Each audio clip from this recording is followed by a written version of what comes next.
एक तूफान उठा था दुनिया में जब फेंका गया असेंबली में बम। जाग उठा था हर भारतवासी तब अंग्रेजों की शामत आई थी। चल पड़ी आज क्रांति वीरों की फौज, काले अंग्रेजों की बादशाहत में व्याप्त भ्रष्टाचारी व्यवस्था को खत्म करने। उस वक्त भी भगत सिंह के फेंके बम से कोई विनाश नहीं हुआ था, मगर देश जाग गया था। आज ये क्रांतिवीर पेपर बम के सहारे देश के सोए लोगों को जगाने निकले हैं। मैं शिवनारायण शर्मा आज आप लोगों के सामने एक नए मुद्दे पे,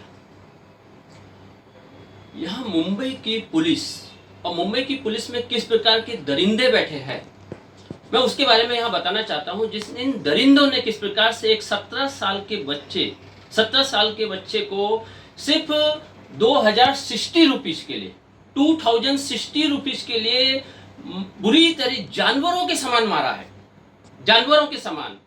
उसकी क्या हालत की, तो उस मामले में हम उनके परिवार के साथ है और उसका पूरा जानकारी ले रहे हैं कि क्या हुआ था, कैसे हुआ, किस तरीके से इस बच्चे के साथ ये किया गया है। तो मैं उनके पिताजी से बात करूंगा पहले और उनका परिचय लूंगा कि क्या है। जनाब, आप हमारे साथ हैं, आपका नाम क्या है? मेरा नाम राजू वाल्मीकि है। राजू वाल्मीकि जी। हाँ। राजू वाल्मीकि जी, आप यहाँ पर कहाँ रहते हैं? बॉम्बे में रहते हैं? बॉम्बे में रहते हैं। अच्छा, तो क्या कहाँ पर रहते हैं आप? हिमालय हाउस 79 पर। हिमालय हाउस में। और क्या हुआ क्या है इस यहाँ पर, ये जो आपके साथ जो आपके बच्चे को मारा, ये पता चल रहा है, और मुंबई पुलिस के इन्होंने जानवरों के समान मारा, ऐसा क्या हुआ था, क्या किया गया था जो ये हुआ है पूरा? ये मेरा एक छोटा भाई है, उसने 2200 रुपए की कंप्लेंट खाली मुंह से जवानी लिखी हुई थी। 2200 रुपए की कंप्लेंट, हाँ। जबानी कंप्लेंट उसने दी थी। अच्छा। और उस पे पुलिस वालों का फोन आया हमारे पास कि अपने बेटे को लेके आओ, धमकी भी दी गई उन्होंने। और लाने पर जब हम लेके गए तो सीधा बच्चे का गलेमान पकड़ा और सीधा अंदर ले गए। अंदर रूम के अंदर ले गए और अंदर ले जाके फिर हमसे थोड़ी सी पूछताछ की कि हम बच्चे से बात कर रहे हैं, और 2-3 बात उनके आदमी लोगों से भी की। फिर उसके बाद हमको वहाँ से हटा दिया गया पुलिस स्टेशन से कि आप दूर खड़े हो जाइए, हम बच्चे के साथ पूछताछ कर रहे हैं। लेकिन वो पूछताछ नहीं कर रहे थे, वो बच्चे को अंदर ले जाके पीट रहे थे और उसको बुरी तरीका से पीट रहे थे। अच्छा, मार रहे थे? मार रहे थे। मतलब आपको बुलाया पुलिस स्टेशन में कि आपके बच्चे के साथ पूछताछ करनी है, और पूछताछ करने की जगह वहाँ पर मतलब कुछ पूछताछ करने की जगह बच्चे को पकड़ करके सीधे अंदर ले गए, रिमांड रूम में ले गए। और वो रिमांड रूम में ले जाके सीधे मारना शुरू कर दिया। क्या किया, जो भी चीज हुई है। तो उस वक्त आप लोगों ने मतलब वहाँ पर कौन कौन था, क्या सिचुएशन थी, किस टाइप की स्थिति थी? मैं था, मेरी वाइफ थी। आप कौन कौन गए थे? आप गए थे उसमें साथ में? आप मिसेज है बच्चे की? हाँ माता जी। तो जब पुलिस स्टेशन में गए थे, मतलब पुलिस स्टेशन में ऐसे कैसे गए? आपको किसने बुलाया था, क्या कहा था? जी, फोन करके बुलाया था। फोन करके बुलाया था। फोन किसने किया था आपको?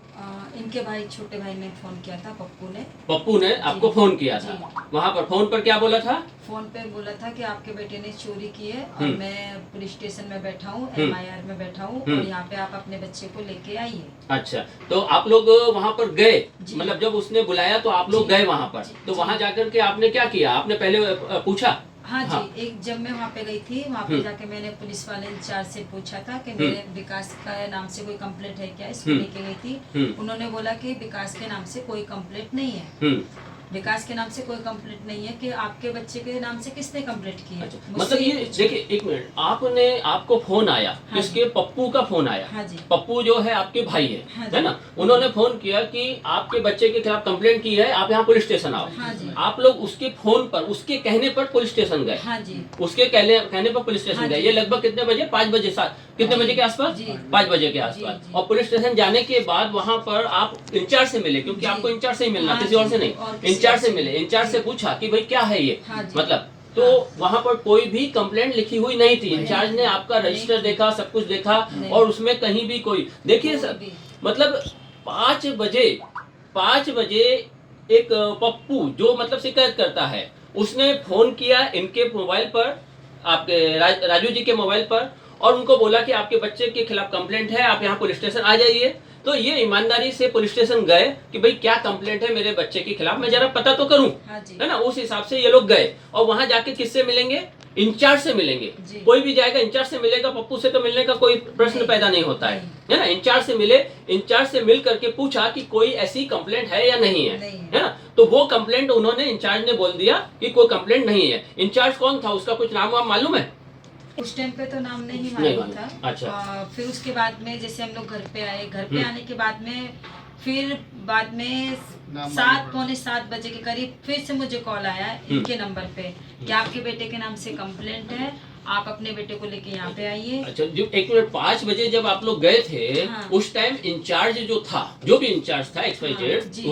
उसको तो पहचानते होगे चेहरे से, आपकी जी, ये जी, इंचार्ज है। जी, हाँ। उस इंचार्ज ने पूरे रजिस्टर देखे, हर चीज देखी, हर चीज है ना, देखी। हर चीज देखी। और देखने के बाद उसने बोला नहीं, आपके बेटे के खिलाफ कोई कंप्लेंट नहीं है। हाँ। तो आप लोग बोले कि जब कोई कंप्लेंट नहीं है तो फिर हम यहाँ क्यों खड़े हो, हाँ। है ना। तो आप जी। लोग वापस अपने घर आ गए, घर आ गए, बराबर। फिर उसके बाद फिर से आपको फोन आया, है ना। और किसके नंबर से फोन आया? पप्पू के ही। नहीं, हाँ, पुलिस वाले के नंबर से फोन आया। नहीं, आपने जो बताया है, जो है उसमें, जो आपके रिकॉर्ड में भी देखा है हमने, हाँ जी। उसमें साफ साफ दिखाई दे रहा है पप्पू ने ही आपको वापस 7 बज के कुछ मिनट पे फोन किया है, 1 मिनट पर, है ना। तो वो जो फोन किया वो पप्पू के फोन से आया, और वहां पर पप्पू ने आपसे बात नहीं की। आप क्या कह रहे हो? आप पप्पू ने हमसे बात नहीं की, बल्कि हमें ऑफिसर ने बात की, और उसने बोला कि आप इधर आओ, जी यही बोला है। जी, इसने, आप है ना? इधर आते हो या हम आए आपके, या हम आए, मतलब उसने धमकी दी कि आप इधर आओ, नहीं तो हम आपके पास आते। हाँ। मतलब उस ऑफिसर ने धमकी दी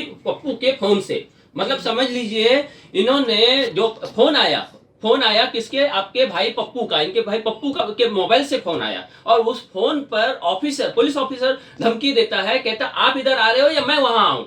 इस तरीके से धमकी देकर इनको फिर वापस थाने बुलवाया, जी। और फिर आप लोग 7-7:15 बजे थाने पहुंचे। जी। और थाने पहुंचने के बाद इसके बाद क्या हुआ? इसके बाद फिर आपके साथ, मतलब वहां पर थाने के अंदर आपने क्या क्या किया गया? थाने के अंदर जैसे हम थाने के अंदर पहुंचते हैं तो सीधा हम दोनों थे, हस्बैंड वो ही- वहां पर कौन कितने लोग मिले आपको थाने में? वहाँ पे पप्पू मिला, पप्पू के 2 आदमी थे हम्म, और ड्यूटी इंचार्ज थे वहाँ पे। जो सीधा जैसे ही हम पहुंचे तो बच्चे को सीधा गलेमन पकड़ा पीछे से और सीधा अंदर ले गए, ना कोई पूछताछ की ना कुछ की। हमने अच्छा। पूछा कि बच्चे को, नाबालिग बच्चे को वही ऐसे वाला क्यों लेके ऑफिसर जा था रहे हैं? जिससे कि हम पहले 5 बजे मिल मिल गए गया थे, है। जिसने हाँ। अच्छा, उसने ये बोला था देखिए कि एक चीज नहीं है। समझिए, वही ऑफिसर जिसके पास ये पहले 2 घंटे पहले लगभग आप लोग गए थे, जी। 5 बजे, उस ऑफिसर ने साफ साफ इनसे कहा था कोई भी आपके बच्चे के खिलाफ कंप्लेंट नहीं है, कोई शिकायत नहीं है। और वही ऑफिसर 2 घंटे के बाद इस बच्चे को पकड़ता है, गर्दन पकड़ के, और उसको रिमांड रूम में ले जाता है ना। और कैसे भाषा कैसे बात करता है? गाली गलौज से, अभद्र क्या चीज का? एकदम धमकी देके। कड़क धमकी, कड़क भरी हुई आवाज थी उसकी, एकदम ऐसी थी कि मतलब इंसान डर जाए उसकी आवाज सुन के। बहुत ही गलत तरीके से उसने हमसे पूछताछ की थी, क्योंकि हमारी हालत ही उसने खराब कर दी थी। मतलब इस तरीके से बोला आपको कि आप लोग खुद ही, मतलब यानी मैंने, हाँ। कौन गलत है कौन सही है वो नहीं, चीज अलग है। हम लोग तो सही नहीं, थे, सिर्फ लेकिन से- हाँ, लेकिन एक हम घबरा गए कि ये क्या करने वाला हाँ, है। क्या मतलब करने एक वाला डर है, बैठ हम गया घबरा गए थे अपने, एकदम से, इस तरह से मतलब हमने इस बात तरीके की। का काम किया गया है, और मतलब जब भी उसने मेरे बच्चे का गलेमान पकड़ के अंदर किया कि आपके बच्चे ने चोरी की है, मतलब उस बात को भी देख के मैं बहुत डर गई थी, बहुत घबरा गई थी। और मैंने तभी भी पुलिस ऑफिसर से पूछा था कि सर आप, मतलब सामने वाला बंदा बोल रहा है कि चोरी की है और मैं ये बोल रही हूँ कि नहीं की है, मतलब इसका तो कम से कम पता लगा कि चोरी की है कि नहीं की है। नहीं किया। और आपने सीधा मेरे बच्चे को उठा के रिमांड रूम में लेके जा रहे हो। नाबालिग बच्चा है, छोटा है, वो डरेगा, उसको सामने बिठा के रखो। हम भी बैठे हैं और आप लोग भी बैठो और बच्चे को वहाँ पर बिठा के रखो। ऐसा कुछ भी बच्चे के साथ में उन्होंने नहीं किया। मेरे बच्चे को सीधा गलेमान पकड़ के अंदर डाला और मैं उस बात को लेके बहुत घबरा गई थी। और जब भी वो जो बंदा था जिसने की चोरी का नाम लगाया है पप्पू, उससे मेरी बातचीत हुई थी कि कभी पैसा चोरी हुआ, कैसे चोरी हुआ, और वो ही बोल रहा था कि नहीं, इसने ही बंडल, उसी के हाथ में बंडल थे और उसी का ही आदमी था जिसने की जो मेरे मतलब बच्चे को बंडल बोल थे। रहा- 1 मिनट, जब आप उससे पूछ रहे तो उसके जो चोरी के बंडल, जो हाँ। चोरी जिस हाँ, चीज का इल्जाम लगा रहा जी। था, वो जी। फंड, वो पैसा किसके पास था? पप्पू के पास था। वो उनके ही पास था, जी, जबकि चोरी इन्होंने जी, किया जी, ऐसा जी, उनके आरोप है, जी, मगर वो जी। पैसा भी उन्हीं के पास है जी। और आरोप भी वही लगा रहे वही हैं। आरोप और लगा आदमी है और उसी के। आदमी भी उसी का ही था। और वो आदमी जी। जो आदमी, मतलब जो बोल रहा है कि वो दूसरा आदमी क्या कह रहा है? दूसरा आदमी ये बोल रहा था कि इस बच्चे ने मेरे पास लाके नोट बेचे हैं और नोट 10 की 2 गड्डी है और 1-2 का बंडल है। तो वो बिचेगा कैसे? कोई दागीना थोड़ी नहीं है, वस्तु थोड़ी नहीं है, कोई चीज थोड़ी नहीं है कि जो कि बच्चा बेचेगा, घर में इस्तेमाल नहीं कर सकता। मैंने उस बंदे को ये भी बोला कि ये 10 की 2 गड्डी है और एक 2 की गड्डी है। तो अरे बच्चा तो कपड़ा खरीद सकता, कुछ भी कर सकता है, जूता खरीदेगा, ना कि तेरे पास लाके क्यों बेचेगा मेरा बच्चा। तो वो सहमा सा हो गया, एकदम घबराने लगा। जब मैंने उससे सवाल जवाब किए तो वो बोलने लगा कि नहीं, उसने नीचे नजर झुका ली थी और बोलने लगा नहीं आपके बच्चे नहीं, इसी ने चोरी की। मैं इसका नाम क्या है कि नाम नहीं तो मालूम। इसने वो पैसा कितने में बेचा, क्या बेचा, कुछ चीज बोली? नहीं, वो कुछ नहीं बताई मैंने उससे। मतलब कि 2060 रुपए है, ये 2060 को कितने रुपए में बेचा, ये सब चीजें कि 4000 में, 3000 में, 5000 में, ऐसा कुछ? मैंने उससे बहुत कोशिश की पूछने की, लेकिन उसने कुछ जवाब नहीं वो दिया। कोई जवाब उसने नहीं मुझे दिया, कुछ नहीं बताया। अच्छा, और मतलब ये सिंपल सा ये हुआ कि ये बेचा इन्होंने, और बेचा इसलिए क्योंकि ये एंटिक नोट है, एंटिक नोट है, जबकि वो नोट जो दिखाए गए आप लोगों को वो ऐसे नॉर्मल नोट है जो आज के उसमें मार्केट में चल रहे हैं। तो अब देखिए, ये मतलब जो आरोप लगाया गया है, ये पप्पू जो है वो एंटिक नोट का कुछ काम करता है, कारोबार करता है, और उसका एक पुराना मतलब ये जो था, ये सब हुआ कहाँ से, उसका थोड़ा सा एक आप बताइए कि ये एंटिक नोट ऐसा हुआ किस तरीके से, मतलब ये चीजें, ताकि लोगों को मालूम पड़े कि ये चोरी का इल्जाम लगा कैसे दिया गया और किस तरीके से। तो ये जो पप्पू है कौन, करता क्या है वो, और ये चीज हुई कैसे थी, कहाँ से हुई थी ये सब? जी, पप्पू इनका भाई है। वो पहले ये काम नहीं करता था, पहले एक ऑफिस में काम करता था। ऑफिस में काम करते करते ऐसे कोई मतलब इसको एक दोस्त मिला, कोई बंदा मिला, कोई दोस्त मिला जो कि उसने इसको ये राहत दी थी। उसके साथ में काम करते करते ये यहाँ तक पहुँचा। एंटिक का काम करने लगा, एंटिक का नोट का काम करने लगा, उसके साथ में करने लगा। उसके साथ में करते करते करीबन इसने 2-2.5 साल उसके साथ में काम किया। जब इसके दिमाग में अच्छे से बैठा, सीख गया, कर गया, तो इसने वही हिमालय हाउस में ही अपना खुद का बिजनेस, इसने धंधा चालू कर दिया। अच्छा। हाँ, ये इसकी ऑफिस 2 माले पे है।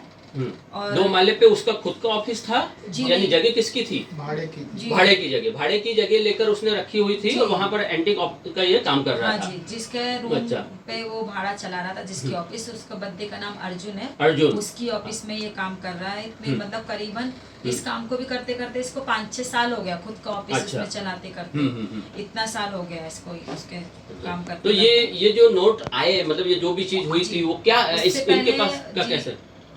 उनका उसी ऑफिस में ही रहता था। पता नहीं इन दोनों सेट में और इसमें क्या अनबन हुई, क्या झगड़ा हुआ, कैसे हुआ। और उसने ऑफिस वाले ने रात को करीबन 9:30 बजे आया। 9:30 बजे आके और ऑफिस इसका खाली करने लगा, सब सामान बाहर फेंकने लगा। हम तो वहीं पे रहते हैं, मगर पप्पू वहाँ पे नहीं रहता, घर उसका दूसरी जगह पर है। पहले हमारे साथ ही रहता था, इतने साल से हमारे साथ रहता था। करीबन 1 साल से वो अभी हमारे साथ में नहीं रह रहा। हाँ, तो अभी इसका साहब आया और वहाँ से जब उसने ऑफिस खाली की, सब सामान उसने बाहर फेंका, तो उसने वॉचमैन को बुलाया। वॉचमैन को बुला के और वो माल बाहर फेंकने लगा। और वॉचमैन को मालूम था कि ऑफिस इसका पप्पू का माल है इधर। तो उसने बोला कि हम इस माल को हाथ नहीं लगाएंगे। उसका भाई राजू नीचे रहता है घर पे, बैक साइड पे उसका घर है, वहाँ पर जाकर आप उसको बुला के लेके आओ। तो वो सेठ बोलता है कि आप ही बुला के लेके आओ। अभी वो सेठ के कहने से जब वो वॉचमैन हमारे पास आया, इनको बुलाया मेरे हस्बैंड को कि आप आओ, आपको बुला रहा है अर्जुन सेठ है, वो बुला रहा है और पप्पू का ऑफिस का माल बाहर फेंक रहा है। मेरे हस्बैंड उसके वहाँ पे गए, देखा कि माल बाहर पड़ा हुआ है। मैं भी पीछे से गई कि ऐसा क्या हो गया। मैं भी वहाँ पे गई, मेरा लड़का भी वहाँ पे गया, लेकिन हमने उसकी चीज से किसी से हाथ नहीं लगाया। अगर मुझे चोरी करनी होती तो 2-4 गौनी में तभी नहीं उठा के रख लेती, उठा सकती थी। 1.5 करोड़ रुपया वहाँ पे था। कम से कम 1.5-2 लाख उसका रुपया वहाँ पे पड़ा था, ज्यादा भी था। 1.5 करोड़ रुपया वहाँ पे उसका पड़ा था। तो मैं तभी भी उसमें से गौनी थी भरी हुई, नए नोट भी थे 2-2 हजार के। तो मैंने तभी चोरी नहीं की, तो अभी मैं घर में से क्या चोरी करूंगी, वो भी ताले लगे हुए घर में से। मैं तभी भी उसकी 2-4 गौनी उठा के रख सकती थी, लेकिन मैं ईमानदार थी। मुझे पता है कि वो मेरा छोटा देवर है, मेरे मेरे हस्बैंड का भाई है, तभी मैंने उसका नहीं उठाया। तो मैंने जब भी वो सेठ से बोला कि सेठ हम ये माल नहीं उठा सकते, आप हमको मत बोलो और पप्पू को फोन करके बुलाओ। कि नहीं, मैं उसको, मेरे पास उसका नंबर नहीं है। सीधा मेरे को बोला, मैं बोली उसका नंबर क्यों नहीं है आपके पास में, आप उसको भाड़े पे ऑफिस दे के रखी है और आपका ऑफिस वो चला रहा है, तो आपके पास नंबर क्यों नहीं है। मैंने उससे ये पूछा, कि नहीं मेरा उससे झगड़ा हो गया, मैं उससे बात नहीं करूंगा। मैं बोली आपका झगड़ा हो गया तो झगड़ा तो मेरे हस्बैंड के साथ भी उसका रहता है। अगर मैं ये माल उठा के अपने घर लेके जाऊं, मैं तो ईमानदारी से घर लेके जाऊंगी, वो मेरे आदमी को जेल में भेज देगा। बराबर। और मेरे हस्बैंड का और उसका पहले से ही थोड़ा तू में झगड़ा चलता है। मैं नहीं हाथ लगाऊंगी। मैंने उसके सामने हाथ भी जोड़ा, सर आप हमको छोड़ दीजिए, मैं रिक्वेस्ट करती हूँ, आपका जो भी करना, आपका ऑफिस जैसे भी खाली करते हो वैसे करो, मगर आप हमको इसमें घसीटो मत। ऐसा मैंने बोल के अपने हस्बैंड के और अपने लड़के के साथ में नीचे आ गई। फिर भी मेरा मन नहीं माना, क्योंकि मेरा देवर है, मेहनत करता है, चाहे वो कैसा भी काम करता है, मेरा मन नहीं माना, मेरा दिल नहीं माना, क्योंकि मैं भी एक औरत हूँ। मुझे भी समझ में आता है कि उसका इतना नुकसान होगा। मैंने अपने बेटे से रिक्वेस्ट किया कि बेटा तू फोन कर चाचा को, तो इसने मना कर दिया कि मैं फोन नहीं करूंगा उसको। अच्छा, जाने दो उसको, मना किया। लेकिन फिर भी मैं उसको खुशामद करके मैंने फोन करवाया। इसने फोन किया, पहले सबसे पहले मैसेज डाला उसको, इसके मैसेज का उसने जवाब नहीं दिया। बाद में फिर मैंने फोन करवाया, तो जैसे फोन किया तभी उसने फोन उठाया। उसने ये बोला कि चाचा तुम्हारे ऑफिस में से माल सब बाहर फेंक दिया है, आपके पैसे सब बाहर पड़े हैं। तो वो सुन के बोलता है कि हाँ ठीक है, मैं 10 मिनट में आता हूँ। मुझे ऐसा बोला 10 मिनट में आता हूँ, इसको ऐसा बोल के मैं तब तक गेट पे से हम लोग नहीं हटे। मैं, मेरे हस्बैंड, मेरे बच्चे, मेरे 3 बच्चे हैं, 1 लड़की है, 2 लड़का है। तो हम लोग सोने के लिए भी नहीं गए, वहीं गेट पे ही उसका इंतजार करते रहे बैठ के। वो 11 बजे वहां पर पहुंचा। 11 बजे वहाँ पे पहुंचने के बाद में अपना माल उठाने लगा। वहां से उसने देखा, बहुत घबरा गया था। ये कब की बात है? 12 मई 12 मई की 12 मई की रात मतलब है। हाँ जी, 12 मई की बात है ये। तो ये सब हो रहा था, मतलब वो आया, आने के बाद फिर आप लोगों ने क्या किया? उसको सपोर्ट किया? क्या किया जी? सपोर्ट किया, मतलब क्योंकि वो बहुत, मतलब जो कॉइन थे, गौनी थी, बहुत थक गया था वो, पसीना पसीना हो गया था, बहुत उसकी सांस फूलने लगी थी। तभी मैंने अपने बेटे से बोला कि बाबू जाओ और जाके चाचा की थोड़ी हेल्प करो। इसने फिर भी मना किया कि मेरे बस की नहीं है, मुझे सोना है। करीबन उसको माल उठाते उठाते 12 साढ़े 12 बज गए। उसके बाद में मैंने अपने बेटे को बोला कि जाओ बेटा, चाचा बहुत थक गया है, माल उठा के करवा दो। तब जाके ये और मेरा छोटा बेटा दोनों भी आके उसकी हेल्प करने लगे रात में। मतलब ये हुआ, देखिए यहाँ पर पप्पू जो है उसका जो माल था 1-1.5 करोड़ का जो भी था, है ना, वो माल वहाँ पर उसके जो पार्टनर ही थे ना लगभग, वो जो जिस जगह पे रखे या जो भाड़े पे थे, तो वो जगह पे उसने निकाल दिया बाहर। कुछ हो गया होगा उनका अनबन, तो पूरा पैसा उसका बाहर कर दिया। जो मिट्टी के मोल कोई भी चोरी करके कोई भी लूट कर ले जा सकता था, वो वॉचमैन भी ले जा सकता था, या वो मालिक ही कुछ बोल देता और उसमें वो इनका ही, आप लोगों का भी नाम लगा सकता था। लेकिन आप लोगों ने ध्यान रखा, आप लोगों ने कहा हमारा रिश्तेदार है, हमारा भाई है, हमारा देवर है हमारा चाचा है, तो उसके साथ कुछ गलत ना हो, तो उसका ख्याल रखते हुए उसको बुला करके वो जगह दिलवाने की, वो पैसा यानी बंदोबस्त रखने की कोशिश की गई, है ना, और वो सब करवाया। और उसमें आपने उसको देखा वो अकेला ही लगा हुआ है ना, वो अकेला लगा हुआ है, तो उसको सहयोग दिया जाए। तो आपने अपने बेटे को, जिसके साथ उसके मतलब अनबन भी थी चाचा की, तो उसके बावजूद आपने अपने बेटे के ऊपर जोर दे करके बेटे के द्वारा वो उसका माल वहां से रखवाया, है ना, पूरी मदद करी। मतलब एक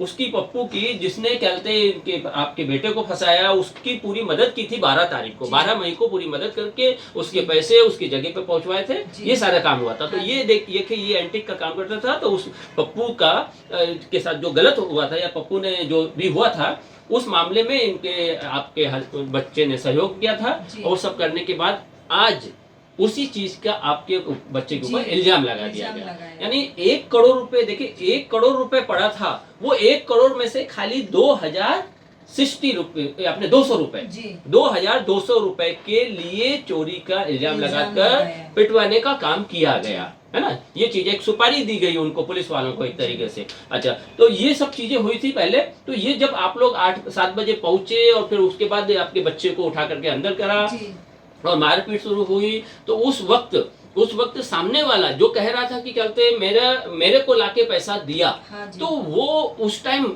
एक चीज और आपने बोली थी कि वहां पर वो पप्पू बता रहा था, पप्पू उसको दिखा रहा था कि ये है वो, है ना। तो क्या चीज है, मतलब देखिए, सुनिए क्या बोला था, जरा बताइए। विकास को, अपने बेटे को चौकी में लेके जा रही थी, तो वहाँ पर पप्पू एक आदमी को इशारा कर रहा था कि ये विकास है, ऐसा करके उसने इशारा किया कि ये विकास है, क्योंकि वो नहीं पहचानता मेरे बेटे को। मैं इस बात को कह रही हूँ ना कि मेरे बेटे ने चोरी की है, नहीं उसके पास में माल ले जाके बेचा है, और नहीं वो मेरे बेटे को पहचानता है। मतलब ये उसने हुआ पप्पू ने इशारा किया। मतलब ये हुआ कि वो जो पप्पू के ऊपर इल्जाम लगवाया जा रहा है, जिसके द्वारा वो व्यक्ति एक्चुअल में पहचानता ही नहीं था नहीं पप्पू को, पहचानता। और उसके लिए पुलिस चौकी में वो पप्पू बता रहा था कि ये देखिए ये वो है जिसके ऊपर आपको इल्जाम लगाना है। और ये सारी चीजें अगर वहां से सीसीटीवी फुटेज निकलेगी तो उसमें आ भी जाएगा, पता भी चल जाएगा कि किस तरीके से क्या क्या हो रहा है, कौन है क्या है ना। तो इस तरीके से वहां पर आपका हुआ। फिर वो ये भी कहने लगा था,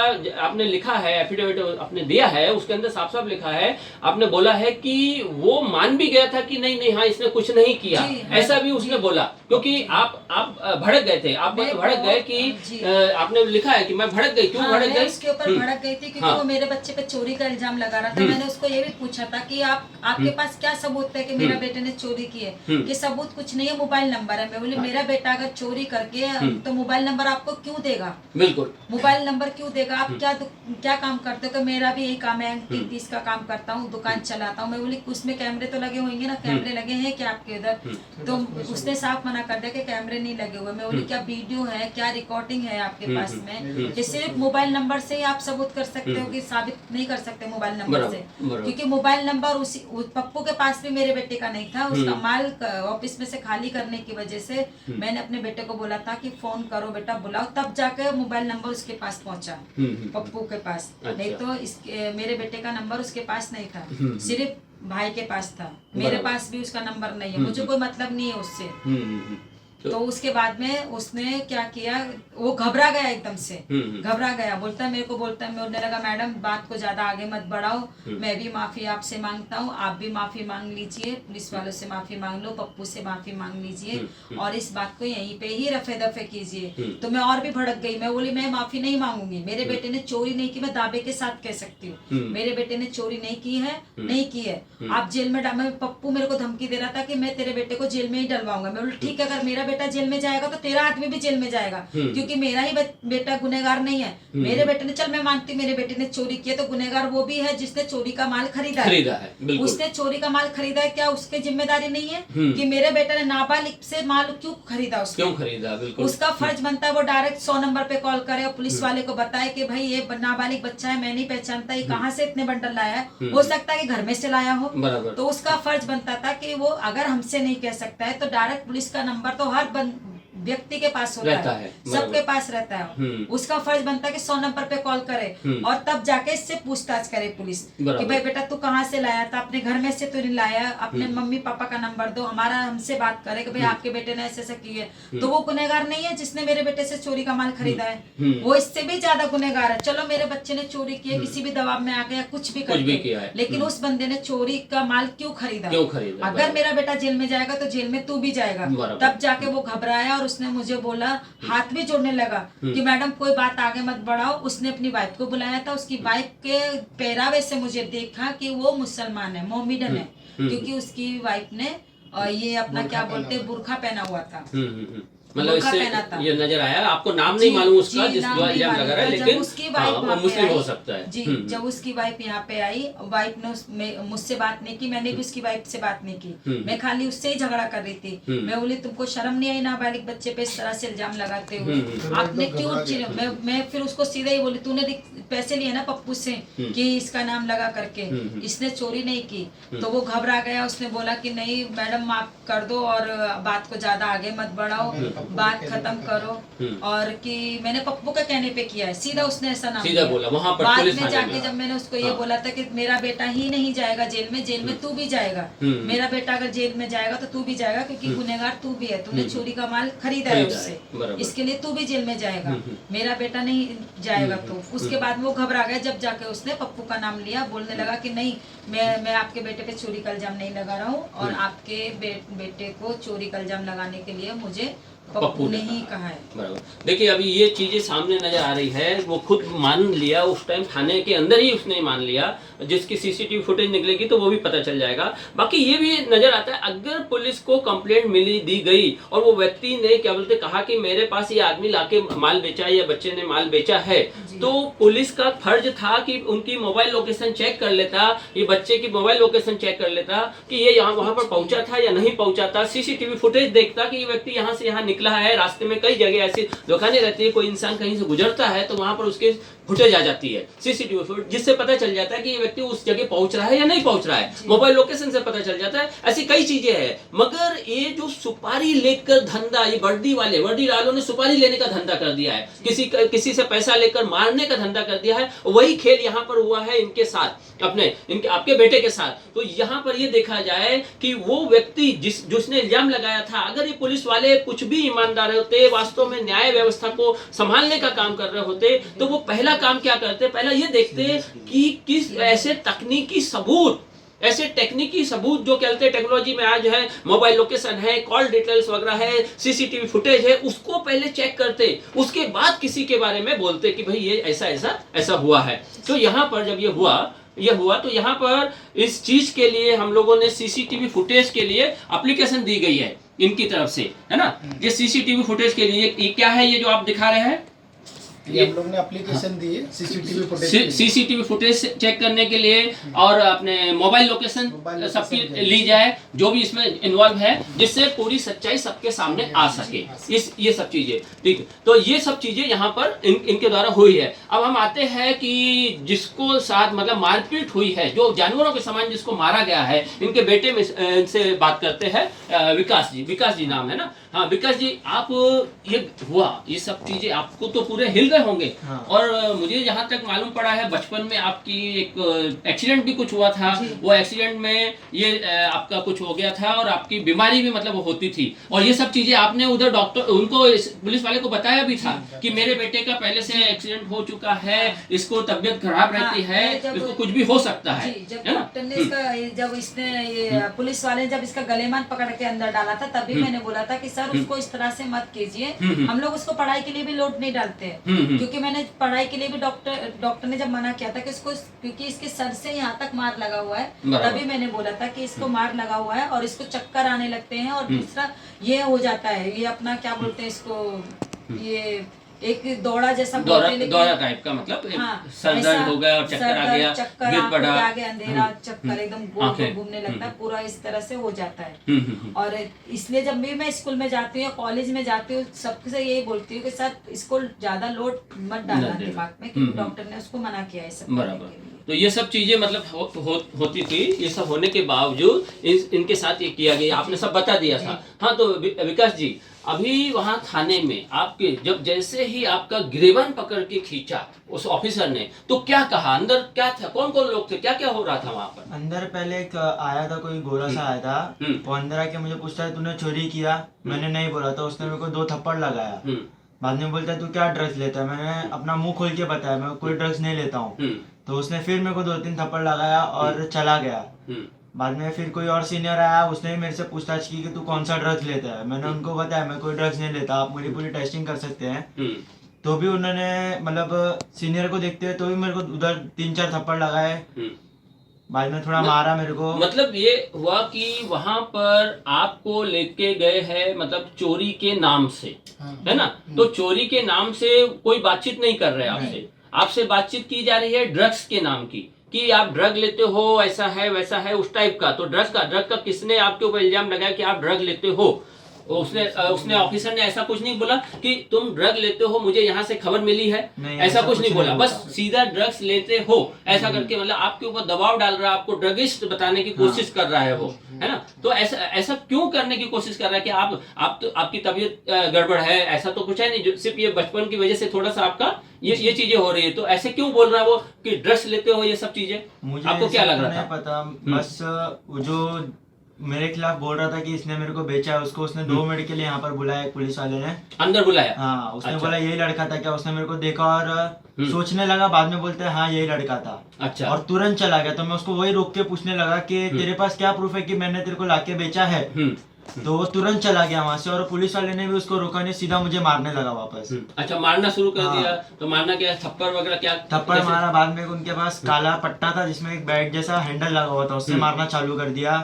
बाद में हाथों से मारा, फिर एक प्लास्टिक का बम्बू लाया था उससे मारने लगा। बाद में वो चला गया। बाद में फिर और 2 जन आए। पहले अब लोग ने फिर मेरे को मारना चालू, पहले उन्होंने पूछा, बोले क्या हुआ तेरे को, तो मैंने उनको बताया कि ऐसा ऐसा केस है। तो लोग फिर से मेरे को मारने लगे। अच्छा। और वो 2 की तो मेरे को शक्ल भी ठीक से याद नहीं, कि मेरे पहले से ही मैं रो रहा था वहाँ पर, मेरा आँख पूरा काला काला हो गया था, मुझे कुछ वैसे भी दिखाई नहीं दे रहा था। बाद में वो सीनियर जो मेरे को पहले मार के गया था वो भी आया, उसने भी मेरे को पट्टे से मारा, फिर उसने मेरे को जाने बोला। तो मैं जीते सीनियर जो पीते मार गया रहा था, मतलब सीनियर बोलेंगे तो वो ड्यूटी इंचार्ज था। हाँ, ड्यूटी उसका इंचार्ज फोटो था। हाँ, तो ये फोटो है ना? हाँ। ये फोटो है अब सीनियर का, मतलब जो मार रहा था, जो इंचार्ज था। ठीक है? एक ये दूसरे इंचार्ज और थे जिन्होंने आपको मारा। तो ये दो दरिंदे इन लोगों ने, पुलिस विभाग में दरिंदे एक तरीके से देखा जाए तो, इन्होंने मारा, किस वजह से मारा उसे समझिए। पकड़ के लाए गए हैं चोरी के इल्जाम में, पकड़ के लाए गए चोरी के इल्जाम में, मगर वहां पर चोरी के बारे में नहीं पूछा जा रहा है, बराबर ना? आपको रिमांड रूम में पकड़ के लेके गए, मगर वहां चोरी के बारे में नहीं पूछा जा रहा है कि क्या चोरी करके लाए, क्या किया क्या नहीं, वो नहीं पूछा जा रहा, बल्कि इनसे पूछा जा रहा है ड्रग्स के बारे में। क्या तुम ड्रग्स लेते हो? अरे ये क्या है? आप कर क्या रहे हो?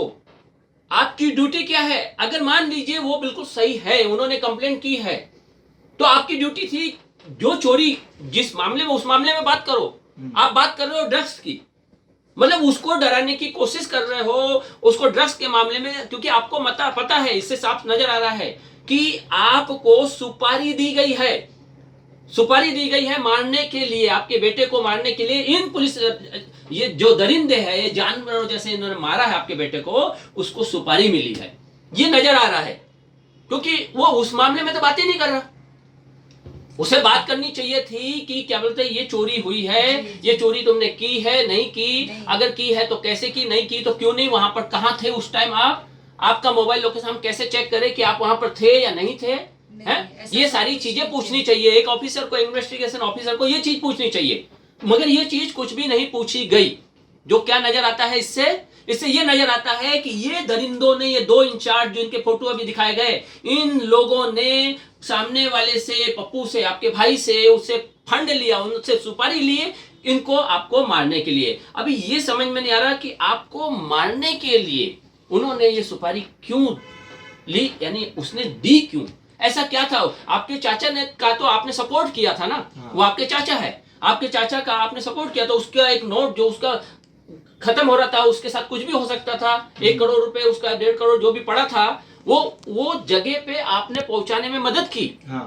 वो कहीं भी कोई लूट के ले जा सकता था, वो ऐसा पड़ा था इस तरीके से, उस चीज के मदद की आपने, उसके बावजूद, मतलब उसमें तो आपको शाबाशी देनी चाहिए, आपको उसका कुछ बेनिफिट देना चाहिए, वो बेनिफिट देने की अपेक्षा वो आपको एक मामले में फंसा रहा है। तो इसका कारण क्या है? ऐसा क्या हुआ था जिसकी वजह से वो आपके पीछे पड़ा, आपके मामले की सुपारी दी, आपको मारने तक की यानी कोशिश करी? तो मुझे मालूम पड़ा आप एक फुटबॉल प्लेयर भी है, आप फुटबॉल खेलते हैं, उसमें कई मेडल भी आपने हासिल किए हैं, ये सब सारी चीजें हो रही, और आपको जो मारा है वो टांग में ही मारा गया है ना, और एक ही टांग में मारा गया ताकि आप खेल ना सके, ये चीजें कुछ हुई है ना।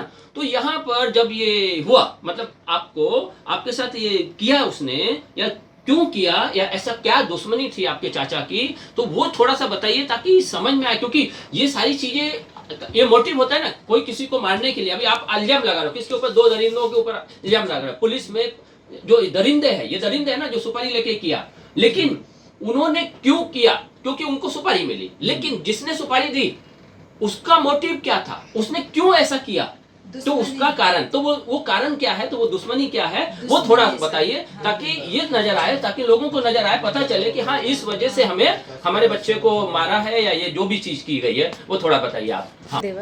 मेरा देवर जिसका नाम की पप्पू है और इसकी वाइफ का नाम है समुद्री, इन दोनों में अनबन चलते थे, झगड़ा होता था, और एक बार इसने क्या किया कि गांव लेके गया अपनी वाइफ को, मेरे साथ भेजा उसने गांव, मेरे साथ गया, मेरे 2 बच्चे थे, उनका नाम खुशी कृष्णा है, और इसके 2 बच्चे थे, उनका नाम है परी और अभिषेक, ये दोनों के साथ में एक्चुअली मैं रही थी गाँव, जा रही थी, ऐसी छुट्टी हुई थी, छुट्टी पड़ती है गर्मियों की, बच्चों की गर्मी की छुट्टी थी, तो अभी यहाँ तो हमेशा ही रहते हैं, तो मेरे हस्बैंड बोले, हस्बैंड तो कभी बोलते ही नहीं है, खैर मैंने ही बोला अपने हस्बैंड को, प्रपोज किया कि आप प्लीज हमको गांव भेजो थोड़ा 10-12 दिन के लिए घूमने के लिए, तो गर्मी भी थी, तो उन्होंने बोला गर्मी है मत जाओ करके, तो मैं बोली नहीं मुझे जाने दो।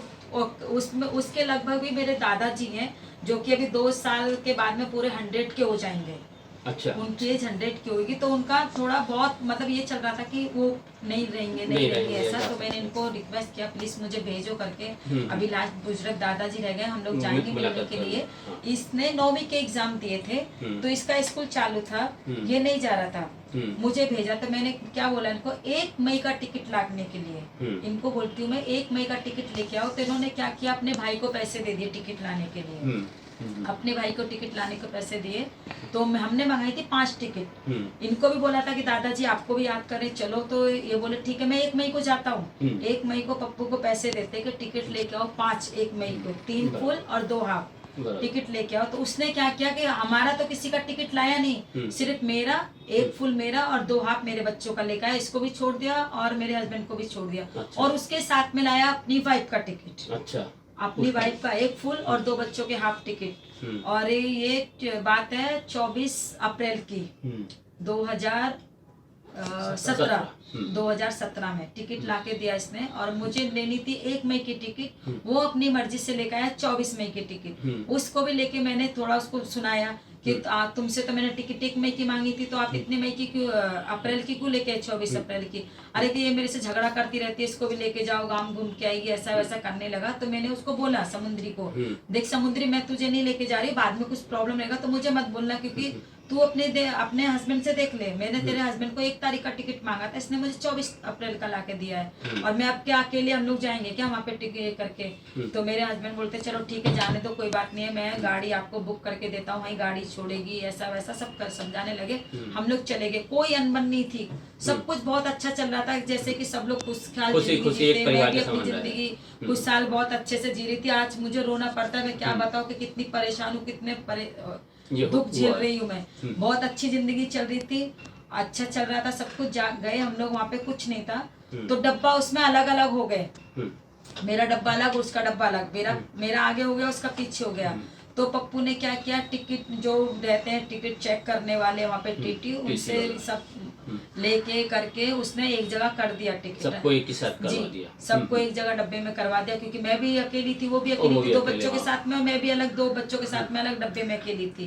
हम लोग वहाँ पे गए, बहुत अच्छे से गए, हमने सपने में भी नहीं सोचा था कि हमारे साथ ऐसा होने वाला है। बहुत खुशी खुशी से गए, गाड़ी एक थी, हम लोग गए। तो मेरा गाँव और इसका गांव बाजू बाजू में ही पड़ता है। सिर्फ एक खुर्जा शहर है जो कि वो बीच में पड़ता है। मेरा गांव पहले पड़ता है, मैं बरतौली की हूँ, मेरा मई का बरतौली पड़ता है, उसके बाद खुर्जा के बाद समस्तपुर इसका गांव आता है। हम लोग गए तो मैं पहले मेरा गांव पड़ा बरतौली। मैंने इसको बोला कि रात हो गई है, 8 बज चुके हैं। हम ट्रेन से दिल्ली उतरे थे 5 बजे शाम को। 5 बजे से जब हम लोगों ने गाड़ी यहाँ से ली, मेरे हस्बैंड ने फोन किया, गाड़ी सब कुछ हमको वहीं पे मिली। हम लोग वहाँ से गए, गाड़ी वाला बाकायदा बहुत अच्छे से हमको छोड़ने के लिए गया। पहले मेरा गांव पड़ा, मैं उसको बोलती समुद्री, मेरा गांव पहले पड़ता। हम लोग रात हो रही, 8 बज गए रात के, गांव का मामला है बहुत खराब है, हम लोग यहाँ रुकते हैं। तो ये बोलने लगी कि नहीं हम लोग यहीं नहीं रुकेंगे, मेरे गांव लेके चलो मुझे।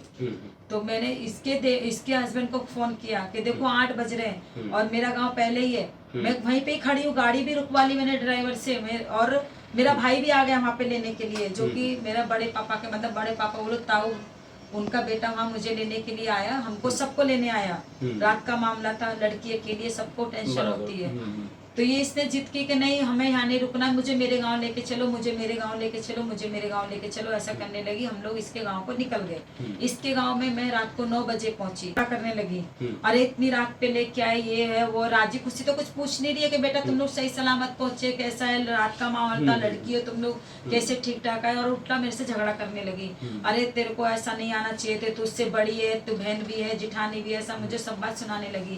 तो मैं बोली देखो हम लोग अभी गर्मी से आए हैं, अभी हम लोग को नहाने धोने तो बाद में बात करते बैठ के आराम से क्या होता है। तभी मैंने बात किया, मैं बोली देखो मैं इसको नहीं लेके आई, इसके आदमी ने जबरदस्ती भेजा है इसको, मुझे ये सब में बोलो मत। मैं तो आ रही थी घूमने के लिए, मेरे दादा वहाँ बीमार है, उनको भी देखने के लिए, और मैं हर साल जाती ही जाती हूँ, आती हूँ यहाँ पर घूमने। अरे कि तो तेरा क्या काम था इसको लेके आने के लिए, अभी तेरे भाई की शादी नहीं है, ये नहीं, अरे गाँव घूमने के लिए, अपनी धरती पे जाने के लिए, किसी की इजाजत या किसी की शादी या कुछ प्रोग्राम होना चाहिए जाने के लिए, जरूरी है क्या। हमारी जमीनें हैं, हमारा गाँव है, यहाँ तो हम लोग आए हैं भाई, रोजी रोटी चल रही है, बच्चों को पढ़ाने लिखाने के लिए आए हैं, गाँव तो जाएंगे ना फिर घूमने के लिए। मतलब हम लोग वहाँ पे गए, तो वो खाना पीने का तो ये सब दे नहीं रही, झगड़ा करने लगी। अच्छा उसके बाद में ये हुआ, फिर मैं उसको बोली कि अभी मुझे मेरे गांव जाना है, मैं अपने भाई को बुला रही हूँ यहाँ पे, वो मुझे लेके वही जाए। रात को 9 बजे? नहीं रात को नहीं सर, सुबह 10 बजे। सुबह 10 बजे। और मैं इसकी माँ को अच्छे से सब मतलब कुछ रात ठीक से आप छोड़ लोग के- रुके वहाँ पर, जी, सुबह 10 बजे वहाँ जी, से जी। बुला लिया अपने हाँ भाई जी, को? मैंने अपने ठीक। भाई को बुलाया। मेरे भाई बोलते ठीक है मैं आता हूँ लेने के लिए, और ये बोली कि नहीं रहने दो, आप भाई को मत बुलाओ, मेरे भाई के साथ जाओ। मैं बोली नहीं, मेरे भाई के पास गाड़ी है, सामान भी है, हम लोग जाएंगे चलिए। अच्छे से। तो बोलते अच्छा ठीक है। तो इसने अपने भाई को थोड़ा दूर तक के लिए मेरे साथ में भेजा। ये लोग नहीं आए, मैं अपने भाई के साथ में, जो कि चाचा का लड़का, इसका आपके भाई, चाचा का लड़का? हाँ मेरी दौरानी समुद्री, जिसका चाचा का लड़का के साथ में थोड़ा सामान लेके उधर से भेजा। मैंने अपने हस्बैंड को फोन किया कि भाई साहब आ गए हैं, रामू भाई साहब लेने को, हम लोग जा रहे हैं। बोले अच्छा ठीक है, संभल के अच्छे से जाना है। वहाँ पे हम लोग अपने गाँव में दोपहर के 12 बजे में पहुंची वहाँ पे। अच्छा उसके बाद में क्या हुआ कि हम लोग वहाँ से, मेरे हस्बैंड फिर 1 मई को मुझे लेने के लिए आए। मैंने अपने हस्बैंड के रिक्वेस्ट किया कि देखो दादाजी बहुत याद कर रहे हैं, और बोलते ना कि मरने वाले की आखिरी इच्छा पूरी करनी चाहिए। तो ऐसा तो कुछ हुआ नहीं था, हस्बैंड तो पहुंच गए, लेकिन दादाजी सही सलामत अच्छे हो गए, अच्छे हो गए, बढ़िया हो बहुत गए, बढ़िया। अभी भी हैं, हाँ, ठीक ठाक हैं। ठीक। मतलब इतने उम्र के तो ठीक ठाक नहीं रहते, मगर अभी हैं, ठीक। खाते पीते हैं, घूमते फिरते हैं, अभी ठीक है। अच्छा। मैंने हस्बैंड को बुलाया, ये आए हमको लेने के लिए। 1 मई को मेरे हस्बैंड वहाँ पे पहुंचे। तो फिर मैं 3 मई को, अभी जब मैं वहाँ गई हूँ तो अपनी ससुराल भी जाना था मुझे, एक रात के लिए हम लोग वहाँ पे भी गए। उसके बाद में 4 तारीख को रिटर्न अपने गाँव आई। अपने गाँव आके सीधा मैंने दिल्ली के लिए निकल लिया। दिल्ली से गाड़ी रहती है, दिल्ली से मैंने 5 तारीख को अपना गाड़ी पकड़ी वहाँ से, युवा संपर्क क्रांति, युवा एक्सप्रेस थी, फास्ट ट्रेन। युवा से हम लोग शाम को वहाँ से करीबन 4 बजे की ट्रेन थी हमारी, वहाँ से हम लोग निकले। मैं 6 बजे यहाँ पे दूसरे दिन शाम को जी पहुंच गए। दूसरे दिन यहाँ पे पहुँच गई। लेकिन उससे पहले कि मैं यहाँ पे पहुँचती, उससे पहले कि मेरा देवर अपनी दौरानी अपनी वाइफ को लेने के लिए समुद्री को चला गया गांव। हम लोग इधर आए और वो गांव चला गया। उसके बाद में सब कुछ अच्छा चल रहा था। उसने फोन पे बताया आप लोग कहाँ पे हो, बोले हम तो मुंबई आ गए। अरे कि मैं तो इधर आया हूँ इसको लेने के लिए। अच्छा सब कुछ ठीक था। उसके बाद में 8 मई को आते हैं हम। 8 मई को मुझे फोन आया रात को 11 बजे। 7 मई। अच्छा 7 मई नहीं 8 मई को 7 मई का है। 8 मई को, मतलब 7 मई को आप लोग उसके पप्पू के साथ वो हुआ, मतलब उसके ऊपर हमला हुआ 7 मई को रात को 11 बजे, है ना। तो 11 बजे जब हमला हुआ तो उस टाइम इमीडिएट उसने फोन किया था आपको? जी इमीडिएट। तो फिर साथ मेरे नंबर पे, मेरे आपके नंबर पर कि भाई मेरे ऐसा ऐसा हो गया, हमारे ऊपर हमला किया गया है, ऐसा ऐसा, जैसा आपके एफिडेविट में लिखा हुआ है कि हमारे ऊपर हमला हुआ है और 3 लोग, मतलब उन लोगों ने ऐसा किया, लूट लिया, ये सब किया। तो वो सब आपको बताया। तो उसकी आप लोगों मैंने ने अपने देवर से यही पूछा कि आप रात को खुर्जा क्या करने के लिए आए थे? कि इसकी तबीयत बहुत खराब हो गई थी, समुद्री की तबीयत बहुत खराब हो गई थी, उल्टी जुल्लाबी ये वो वगैरह वगैरह बहुत हो गए थे। इसके घर वाले मेरे पे झगड़ा करने के लिए आए, अरे मेरी लड़की मर रही है, तू इधर बैठा है, दवा नहीं ला रहा, ये करके। तो मैं बोली तुम अकेले क्यों आए थे?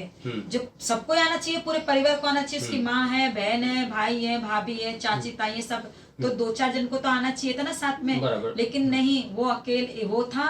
और एक मोहल्ला का चाचा का चाचा है जो आजू बाजू में रहते हैं। अच्छा, मतलब उनके सगे चाचा नहीं है? नहीं, घर सगे नहीं है, बाजू में रहने वाले चाचा, जो कि बेवड़ा है पक्का, दारू पीने वाला, बराबर दारू पीने वाला और एज वाला है। ऐसा भी नहीं कि जवान हो, चलो कुछ भी हो। तो उसको दवा दिलाने के लिए जैसे वो दवा लेके वापस जा रहे थे अपने गाँव, तो इनको बदमाशों ने हमला किया, लूट मार की। लेकिन समुद्री का कुछ नहीं चुराया है। पप्पू ने के कुछ पैसे चोरी हुए थे, कुछ 5,000 रुपए बताया गया, 5,000 हो या 6,000 हो, जो भी हो, पप्पू के पैसे छीने गए थे और उनको बहुत बुरी तरह से मारा। हमको तो पप्पू ने यही बताया, हमने तो कुछ देखा नहीं है क्योंकि हम तो मुंबई आ गए थे। और समुद्री की उंगली कट गई थी। जी, समुद्री की वो गाड़ी से गिर के उसके चाचा की लापरवाही की वजह से, वो जैसे डंडा मतलब डाला चोर लोगों ने गिराने के लिए, तो वो गिरा तो उसकी उंगली कट गई है। या तो ये हाथ हो या कोई भी हो, लेकिन उंगली ये वाली कटी है पूरी। बराबर। तो उसको लेके हम लोगों में परिवार, तो जब हम लोग को कुछ नहीं मालूम क्या हो रहा है, मतलब ये जो भी हुआ वो हो गया वहाँ पर गांव में। आपको फोन पर एक खाली खबर दी, फिर खबर देने के बाद फिर आप कुछ और भी बोल रहे थे। 6 महीने के बाद में 6 महीने के बाद में जून का महीना था, जब भी वो हम लोग को फोन करके वापस से बोलने लगी कि तुम लोगों ने मुझे मरवाया है, ऐसा धमकी वमकी दे रही थी। भाई हम लोग क्यों मरवाएंगे? मई देखिए मई 17 में आप ये हुआ वो सब चीजें है ना, तो छठा महीना या 6 महीने के बाद छठा महीना जून है ना, तो जून में ही वो बोलना शुरू कर दिया कि आपके इन्होंने मेरे साथ ऐसा ऐसा किया। हाँ, क्या बोला उन्होंने? वो बोलती है कि मेरे को पप्पू ने मरवाया है, तुम लोग मुझे देखने नहीं आए हो, तो तुम लोगों का भी हाथ है। अरे हम लोग को कुछ पता ही नहीं है क्या हुआ है, कैसे हुआ है, हम लोग को क्या मालूम। हम लोग को तेरा आदमी तो हम लोग को बोल रहा है कि कुछ नहीं हुआ है, लूट मार हुई है, और तूने और उल्टा उसको पिटवाया है अपने भाइयों से। तेरी माँ ने उसको मारा, तेरे भाइयों ने मारा है। वो तो पप्पू तुम लोग को ऐसे ही बता रहा है, वो चीजें सब बताइए ऐसे करके। पप्पू ने तो अपने मतलब अपनी बात कुछ नहीं बताई, वो तो अपनी वाहवाही समझो या कुछ भी समझो, वो तो उल्टा ही बता रहा है। हमको नहीं मालूम कि तू तेरे साथ में क्या हुआ, कैसा नहीं हुआ, और क्यों मतलब तेरी माँ ने मुझे बताया, किसने कुछ भी नहीं बताया हम लोग को। तेरा चाचा मुंबई में रहता है, वो कभी उधर पहुंच गया, उसने क्यों नहीं बताया हमको कि ऐसा ऐसा हुआ है करके। एक बार बताना चाहिए ना। मुंबई में रहते रहते भाई हमारी बेटी के साथ में ऐसा हुआ, तुम लोग जाके देखो, इसमें हमारी कोई गलती नहीं है। हम लोग को पता ही नहीं था, किसके लिए हम लोग गए नहीं। अच्छा, उसके बाद में ये कौन सा महीना था? अक्टूबर, सॉरी अक्टूबर नहीं था, अक्टूबर ही था, 25 अक्टूबर को, जिसमें कि हमें कुछ पता ही नहीं है। बहुत अच्छे से दिवाली मना के करके अच्छे से हम लोग सो रहे थे, सब कुछ खुशहाल चल रहा था, कुछ पता ही नहीं था। हम समुद्री को भी भूल गए थे, वो किस तरह से रह रही है, कैसे नहीं रह रही, कुछ नहीं। वो आई थी क्या, वापस आई थी आप लोगों के यहाँ आ गई थी वापस? आई थी, अभी बताती हूँ कैसे आई थी। हाँ। सब कुछ बहुत अच्छा चल रहा था। 25 अक्टूबर को डायरेक्ट पुलिस आती है। पुलिस आई जी आपके यहीं घर पे? जी, घर 4:30 बजे, सुबह के 4 बजे। कहाँ से आए? यहाँ से खुर्जा से, यूपी से, खुर्जा से पुलिस आई, और हमको कुछ नहीं मालूम क्या हो रहा। सब कुछ बहुत अच्छे से सो रहे थे, जिसमें कि वो इंसान उस टाइम पे गहरी नींद में सोता रहता है।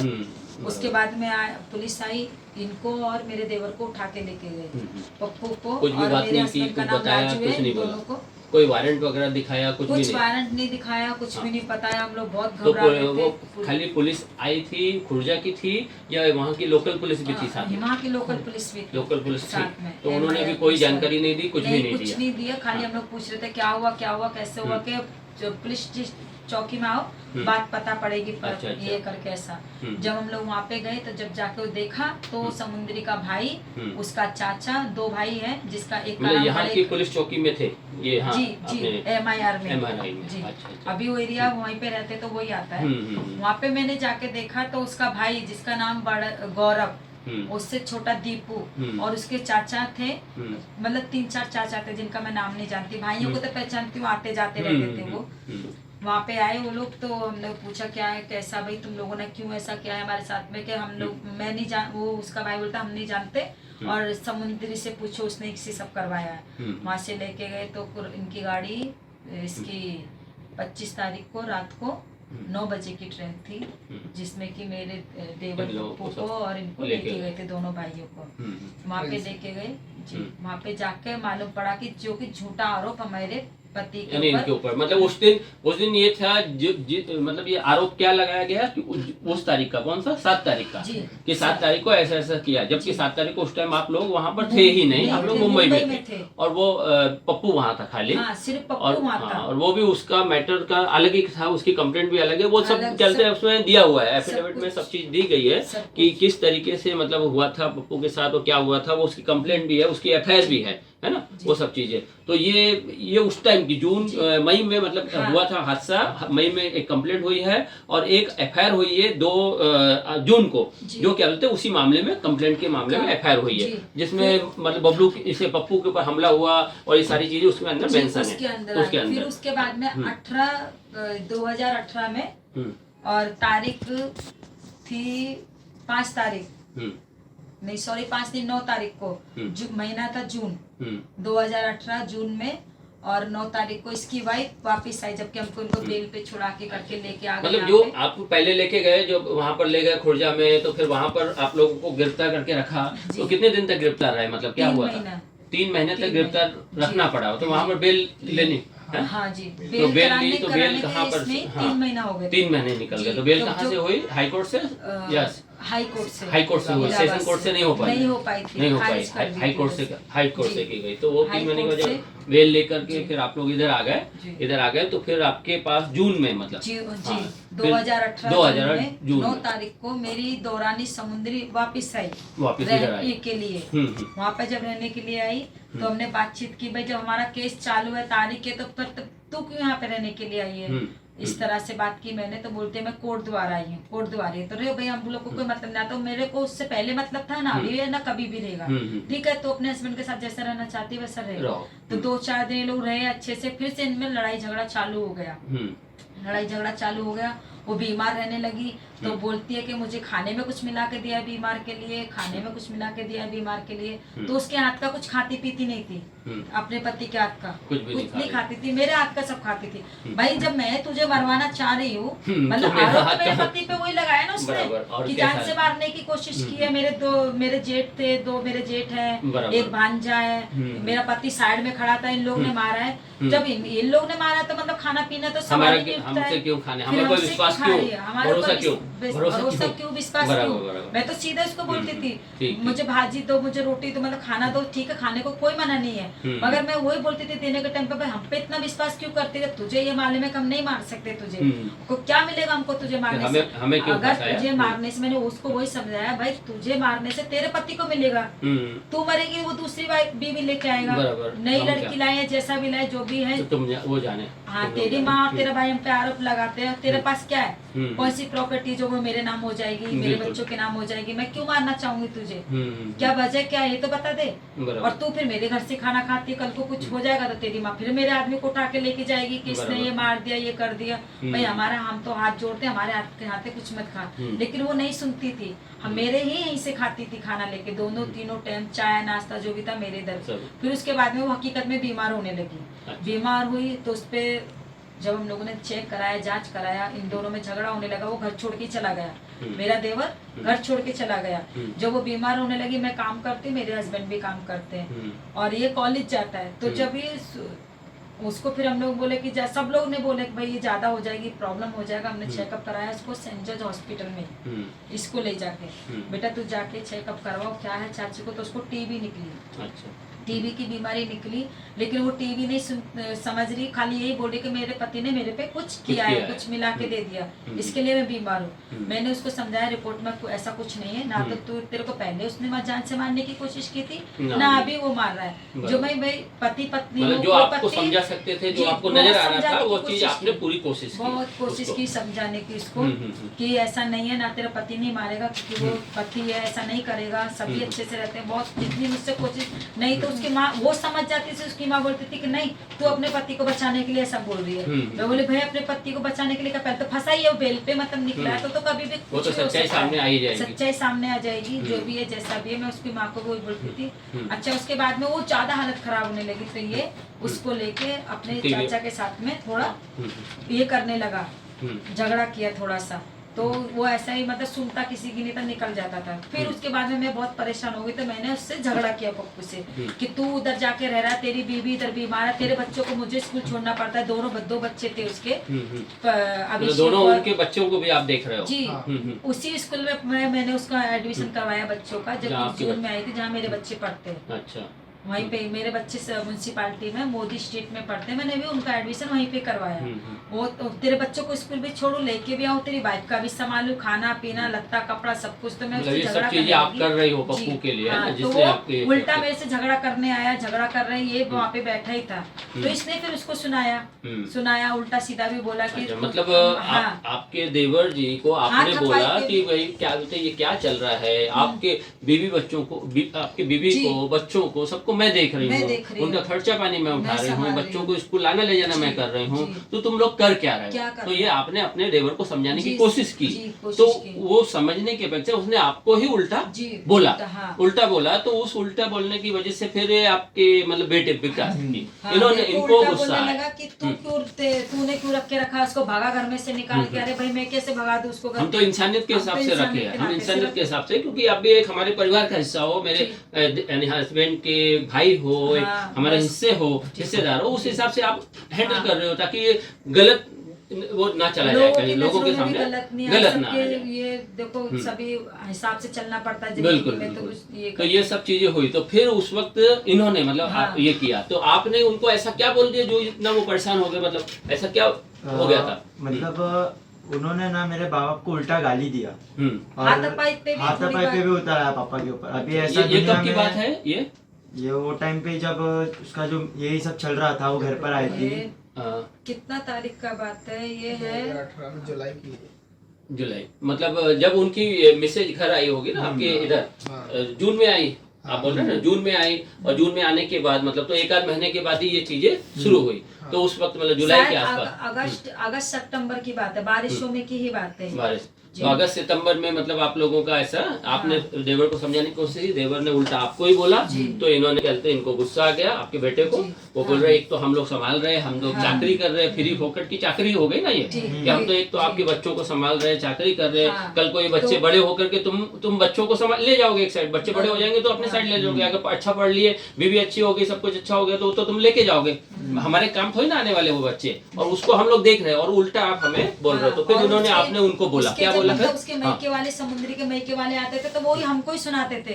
मेरी बेटी ऐसे डाल के रखी है, इतना ये कर रही है, वो कर रही है, हमारे भाई आप हमको क्यों बोल रहे हो? अपने जमाई को ढूंढ के लाओ ना, जो घर छोड़ के भाग गया है, जो किया हुआ है, जिधर चला गया, जिसने भी किया है, आप हम पे क्यों बोल रहे हो ऐसा करके? फिर भी मैं इंसानियत के नाते जितना मुझ पे बनना उतना कर रही हूँ, ये तुम्हारा फर्ज है, या तो तुम अपनी बेटी को अपने घर पे लेके जाओ, नहीं तो जमाई के घर पे छोड़ो, इधर तुम्हारा जमाई नहीं रहता, वो चला गया यहाँ से, कहीं दूसरी जगह भाड़े पे रह रहा है वो नीचे की रूम में ऐसी, फिर भी देखभाल, खाना पीना, बिस्तर डालना, सब कुछ हम लोग को करना पड़ा।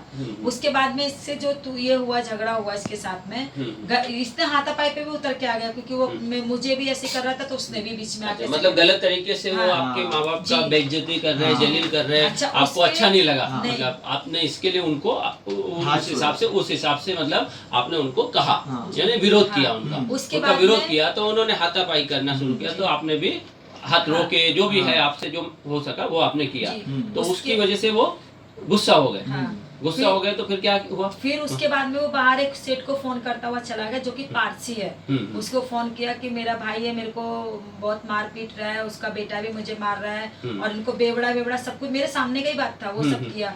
उसके बाद में उस सेठ ने क्या किया, उसने पप्पू ने नंबर दिया ना उसको, तो फिर वो सेठ इनको फोन करके बोलने लगा, ऐसा बोलने लगा कि तू कौन है, कि मैं पप्पू का, ये बोले कि सामने पप्पू का, तो आप कौन? बोले कि मैं पप्पू का सर बोला। उन्होंने इज्जत से अच्छे से बात किया, पारसी है वो, अच्छे से बात किया कि सर हाँ बोलिए, आपको क्या हेल्प करूँगा, क्या जरूरत है आपको, ऐसे ही मतलब पूछने लगे, तो कहने लगे कि पप्पू कौन है, कि वो सर मेरा भाई है, कि उसकी वाइफ की तरह के घर पे ही है उसकी वाइफ, कि उसको अब भी इधर लेके आओ, कि सर उसको नहीं ला सकता, उसकी तबीयत ठीक नहीं है, कि उसके बच्चे की तरह के इधर ही है, सब कुछ ऐसा मतलब बोलने लगे अच्छे से, मैं नहीं ला सकता, उसकी वाइफ बहुत बीमार है, दवा गोली देके मैंने अभी उसको लिटाया, सोई है, वो नहीं ला सकता, जैसी तबीयत ठीक होगी मैं लेकर आता हूँ आपके घर पे।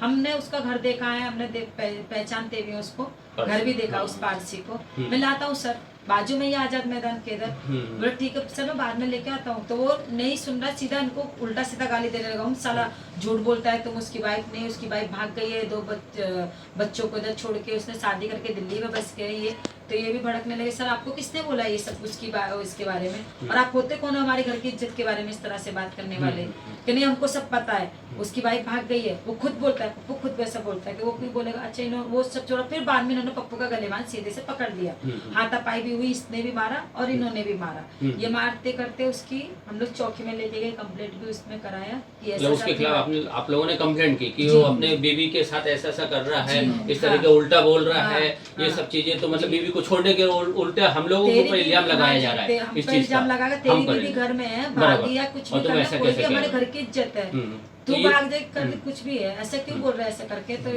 इनमें झगड़ा हो गया, तो वही दुश्मनी मतलब ये हुआ कि मतलब उसने पप्पू ने जो गलत काम किया था, जो उसने अपने से यानी जो भी है पारसी या जो बोला, क्या किस पर्पस से उसने सामने बोला, ये उसका लुकआउट है, उसने क्या फायदा उसको पारसी सेट से ले रहा है या किससे क्या ले रहा है, तो वहां पर वो दूसरा झूठ बोल करके कि भाई मेरी बीवी भाग गई है ना, और उसके बच्चों को छोड़ के भाग गई है, और आप लोग क्या कर रहे हो, मतलब उसमें आप लोग उसको कुछ बता नहीं रहे हो या जो भी चीज है, तो इस तरीके का झूठ बोला, तो आप लोगों को नजर आया कि शायद कुछ गलत कर रहा है मेरा भाई, है ना, और वो कुछ और कर रहा है या कुछ दूसरे लफड़े में फंसा है, तो कम से कम पुलिस को तो खबर हो जाए।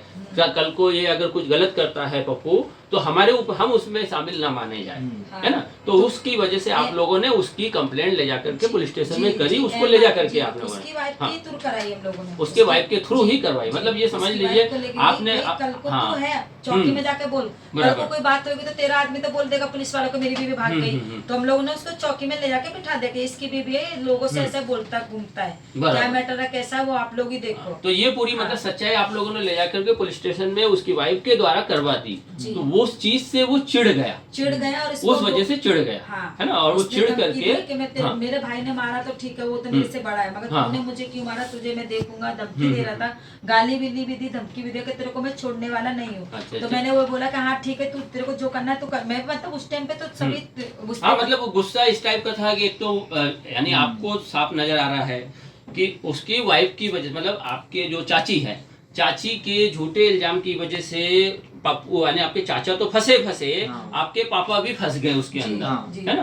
तो वो नजर आया, तो आपको दोबारा ये नजर आया कि वही चीज फिर से खेली जा रही है, जी। वही चीज फिर से हो रही है, क्योंकि आप तो पढ़े लिखे हो, आपको इतना तो नजर आ रहा है कि भाई ये चीज जो पहले हो चुकी है वही चीज वापस फिर से हो रही है। और उस वक्त तो ठीक है, चाची उसकी जिम्मेदार थी वहां पर, लेकिन यहाँ पर तो चाचा खुद इस टाइप के काम कर रहा है जिससे हम लोग और उल्टे फंस जाए। जी, अगर ऐसे अगर नहीं ये था। चीज में ये चाची जो है वो आप लोगों के साथ नहीं होती या वहां नहीं रह रही होती तो आप इस मामले में नहीं पड़ते, नहीं आपको पड़ते। जरूरत नहीं है, जो इनको करना है करने दो। लेकिन जब आपको दिखाई दे चाची यहाँ बैठी है ना, और चाचा कुछ और उल्टे से काम कर रहे हैं, तो चाची कुछ भी इल्जाम लगा करके हम लोगों को वापस फंसा सकती है। जी। तो ऐसी स्थिति में ये चाचा जो है वो तो क्या बोलते लायक ही नहीं है, मतलब उसको तो मार खाना चाहिए, हाँ, है ना। तो आपके पापा ने उठाया, लेकिन आप नहीं उठाना चाहते थे हाथ वो, मगर आपको नजर आ रहा है कि अगर मैं नहीं करूंगा, क्योंकि हाथ से छूटना पकड़ना जरूरी है ना।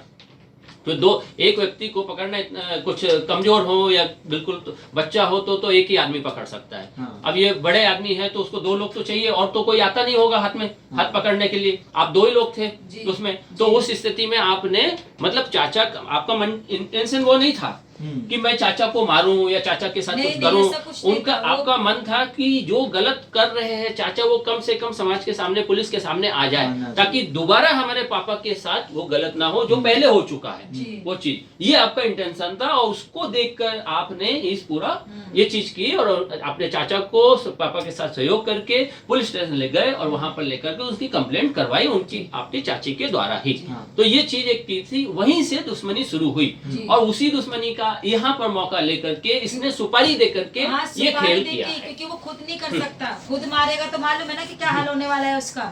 खुद मार अगर तो ये- उसमें इतनी हिम्मत थी तो वो चोरी का माल अगर ठीक है तेरे पैसे चुराए थे तो खुद भी तो 2 हाथ मार सकता था। बराबर। उसको मालूम है कि उसका क्या हाल होने वाला है, वो बराबर। इसको तो मारने की वजह, लेकिन उसने ये गलत तरीका अपनाया। बराबर, मतलब ये देखिए लेकिन यहाँ अगर पर मैं हाँ ये बोल रही हूँ हाँ कि अगर पुलिस ने रिश्वत नहीं ली तो मेरे बेटे को क्यों मारा, क्या दुश्मनी थी इससे?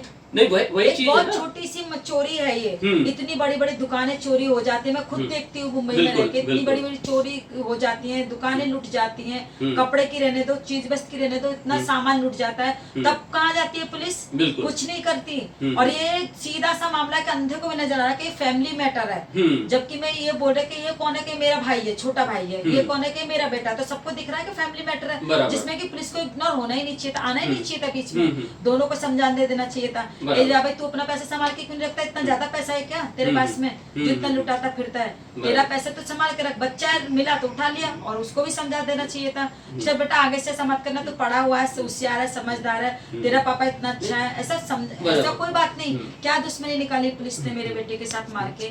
मैं तो ये पूछती हूँ क्यों नहीं यहाँ मारा पर यहाँ पुलिस पर वाले जो ने? यहाँ पर जो दिखाई दे रहा है, अगर बाई चांस इन्होंने चोरी की थी, अगर बाई चांस चोरी की थी तो पुलिस का काम था सबसे पहले इनसे पूछताछ करते जी, हैं। जी। वो सबूत इकट्ठे नहीं। करते हैं कि जो किस वजह से कैसे जो सामने वाला बोल रहा है सच बोल रहा है झूठ ऐसा बोल रहा कुछ है, नहीं वो है सारी पुलिस चीजें, से। तो वो चीज पुलिस ने की नहीं। नहीं। उल्टे पुलिस ने सीधे आकर के आपसे ड्रग्स के बारे में ड्रग्स के पूछा, बारे में। जो क्या थे जिसका कोई मतलब नहीं था। नहीं। तो इससे साफ नजर आता है कि पुलिस ने उससे पुलिस सुपारी ने लेकर ये बस। खेल खेला, ये चीज तो क्लियर हो गई, है ना। है। अब दूसरी चीज आती है, चाचा ने ऐसा क्यों किया? तो चाचा ने इसलिए किया क्योंकि उन्हें ज्यादा घमंड आ गया था पैसों का, उन्हें घमंड आ गया था कि मेरी बीवी और मेरी बीवी को आप लोग क्यों संभाले हो, हाँ। ये चीज का घमंड आ गया। और आप लोग तो एक इंसानियत, अपने परिवार का हिस्सा समझ के काम कर रहे थे।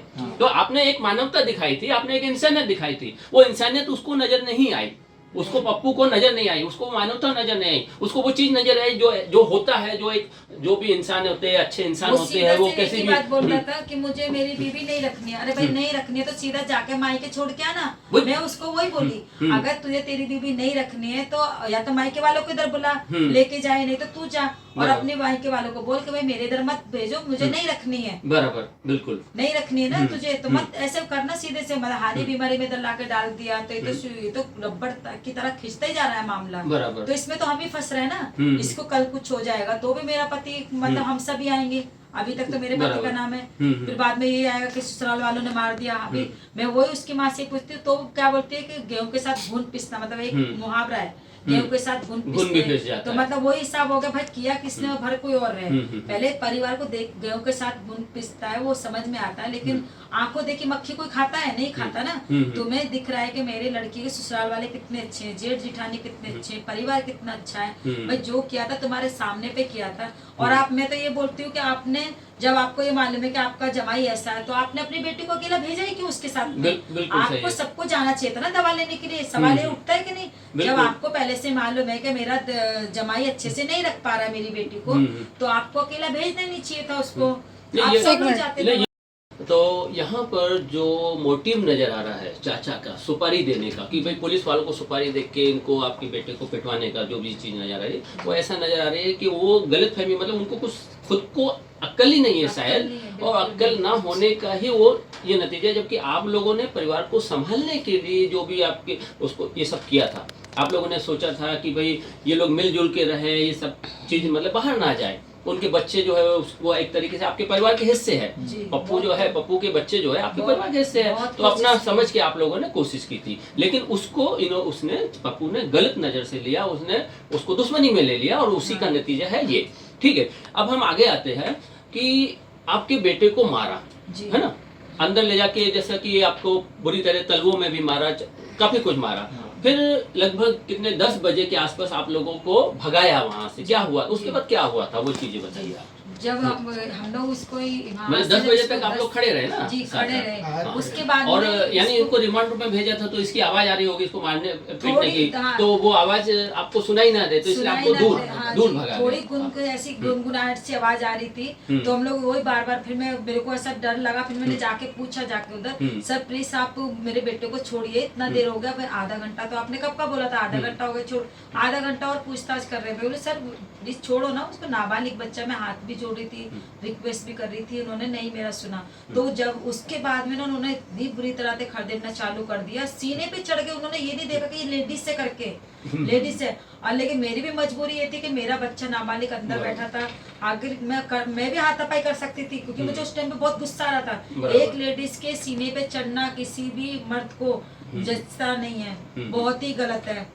चाहे वो पुलिस वाला हो या ऑफिसर हो या वो डॉक्टर हो या कितने घर का कितना भी बड़ा रहने। वहाँ पर सब सीसीटीवी कैमरे लगे हैं ना, तो अगर जो भी हुआ होगा उसके सब आएंगे। आप लोगों ने कंप्लेंट दी हुई है, वो हमें मिलने चाहिए वो पेपर। अगर सीसीटीवी फुटेज नहीं दे रहे तो इसका मतलब है कि पुलिस वाले जानते हैं उन्होंने गलत किया है और वो छुपा रहे। हाथ ही टच नहीं किया, मतलब हाथ ही नहीं लगाया, बाकी सब नहीं लगाया, बाकी नहीं तो जो उन पे बन पड़ रहा था वो सब करने की कोशिश। उल्टा सीधा भी बोला, आपका बेटा आपसे संभलता नहीं है, चोरी करता है, आप उसको नाबालिग समझते हो, वो नाबालिग नहीं है, वो इतना चोरी करता है, जब उसको शर्म नहीं आई, ऐसा वैसा बोलने लगे उल्टा सीधा सब।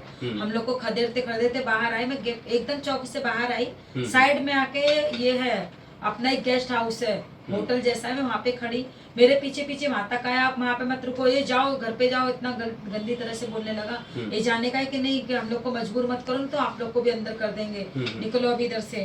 तो मैं बोली सर हम लोग बस का इंतजार कर रहे हैं, इधर कोई बस स्टॉप नहीं है। वहां से चलते चलते मैं हाजी हाउस आई, हाजी हाउस है वहाँ पे रुकी, मेरे पीछे पीछे मतलब मैं, मेरी माँ, 2 मेरे भाई थे, उनके साथ में ऐसा बर्ताव किया उन्होंने, रुकने ही नहीं दिया। मैं वही पीछे मुड़ के वही बोलती रही थी, सर प्लीज आप मेरे बच्चे को छोड़ दो, मैं घर पे जाके सो जाऊंगी अपने बच्चे को लेके, मैं क्यों आऊंगी आपके इधर ये बार बार ये करने के लिए, आपका गाली गुप्ता यो जो भी उल्टा सीधा बोलना करना मैं क्यों बर्दाश्त करूंगी, मेरे बच्चे को आप दे दो मैं लेके जाऊंगी। नहीं अभी नहीं आ रहा, उसका नाम से ना ये FIR दर्ज हो गया, अभी बिस्तरा डाल के घर में सो, और आपका बच्चा को कल बेल पे छुड़ा लेना। मैं बोलूँ ठीक है ना, बेल पे छुड़ा लेंगे, आप कब से कम अच्छे से तो बात करो ना, क्या है करके ऐसा। उन्होंने ये हालत कर दी कि हम लोग को करते करते हम लोग को हमारे गेट तक लेके आए, और गेट पे बाहर खड़ा हो गया बंदा, 2 बंदे थे बाहर खड़े हो गए, और सीधा अंदर ये जाने का है कि नहीं चलो अभी अंदर जाओ, बिस्तर डाल के सो ऐसा, और ज्यादा शानपति दिखाएंगे ना, होशियारी करेंगे तो आपका माला तोड़ देंगे, नीचे का भी घर तोड़ देंगे, ज्यादा होशियारी नहीं दिखाने का। हाँ, तो मैं एक मेरे घर पे थोड़ी सी 2-3 दूरी कदम पे चल के मैं वहाँ पे गेट पे ही रुक गई थी। रुकी तो वो बंदे भी वहीं पे ही खड़े थे, वो वहाँ पे खड़े थे, मेरे हस्बैंड, मैं, मेरी माँ, हम लोग वहाँ पे खड़े थे, वो बंदे वहीं पे खड़े। अचानक एक कॉल आया, कॉल आने के बाद में, मराठी मुझे समझ में नहीं आती है, वो मराठी में उन्होंने बात की और सीधे से वो आगे CST की तरफ चले गए। और उसके बाद में थोड़ा ही देर में 2-3 या 5 मिनट के बाद में मेरा बच्चा वहां से गिरता पड़ता आया, और आने के साथ में मैं इतना घबरा गई थी, मैं इतना चीख के बोली थी कि देखो विकास को क्या हुआ करके, सब लोग भागे उसकी तरफ में। आते आते उसने उल्टी की, उल्टी करके एकदम से मेरा बच्चा बेहोश हो गया। तो मेरे हस्बैंड और भाई मेरे लेके आए उसको घर पे, और वो तो शुक्र है कि उसने जीन्स पहनी थी तो इतना ये नहीं हुआ। एक मोबाइल भी उसका टूट गया, स्क्रीन टच है, मारने के टाइम पे, तो वो उतारा, और हम लोग हाफ चड्डी मेरे भाई इन्होंने पहनाया, हस्बैंड और भाई ने पानी डाला, ताकि जब थोड़ा सा जब होश में आया तो रोते हुए बोल रहा है कि पापा मुझे बहुत, मेरा इतना हालत था, मैं उसके पास ही नहीं गई थी, मैं रो रही थी, चीख रही थी, चिल्ला रही थी, जहाँ जहाँ मुझे फोन करने थे मैंने वहाँ पे वो फोन चालू कर दिया कि मेरे बच्चों को इतनी बुरी तरह से पुलिस वालों ने मारा है करके ऐसा।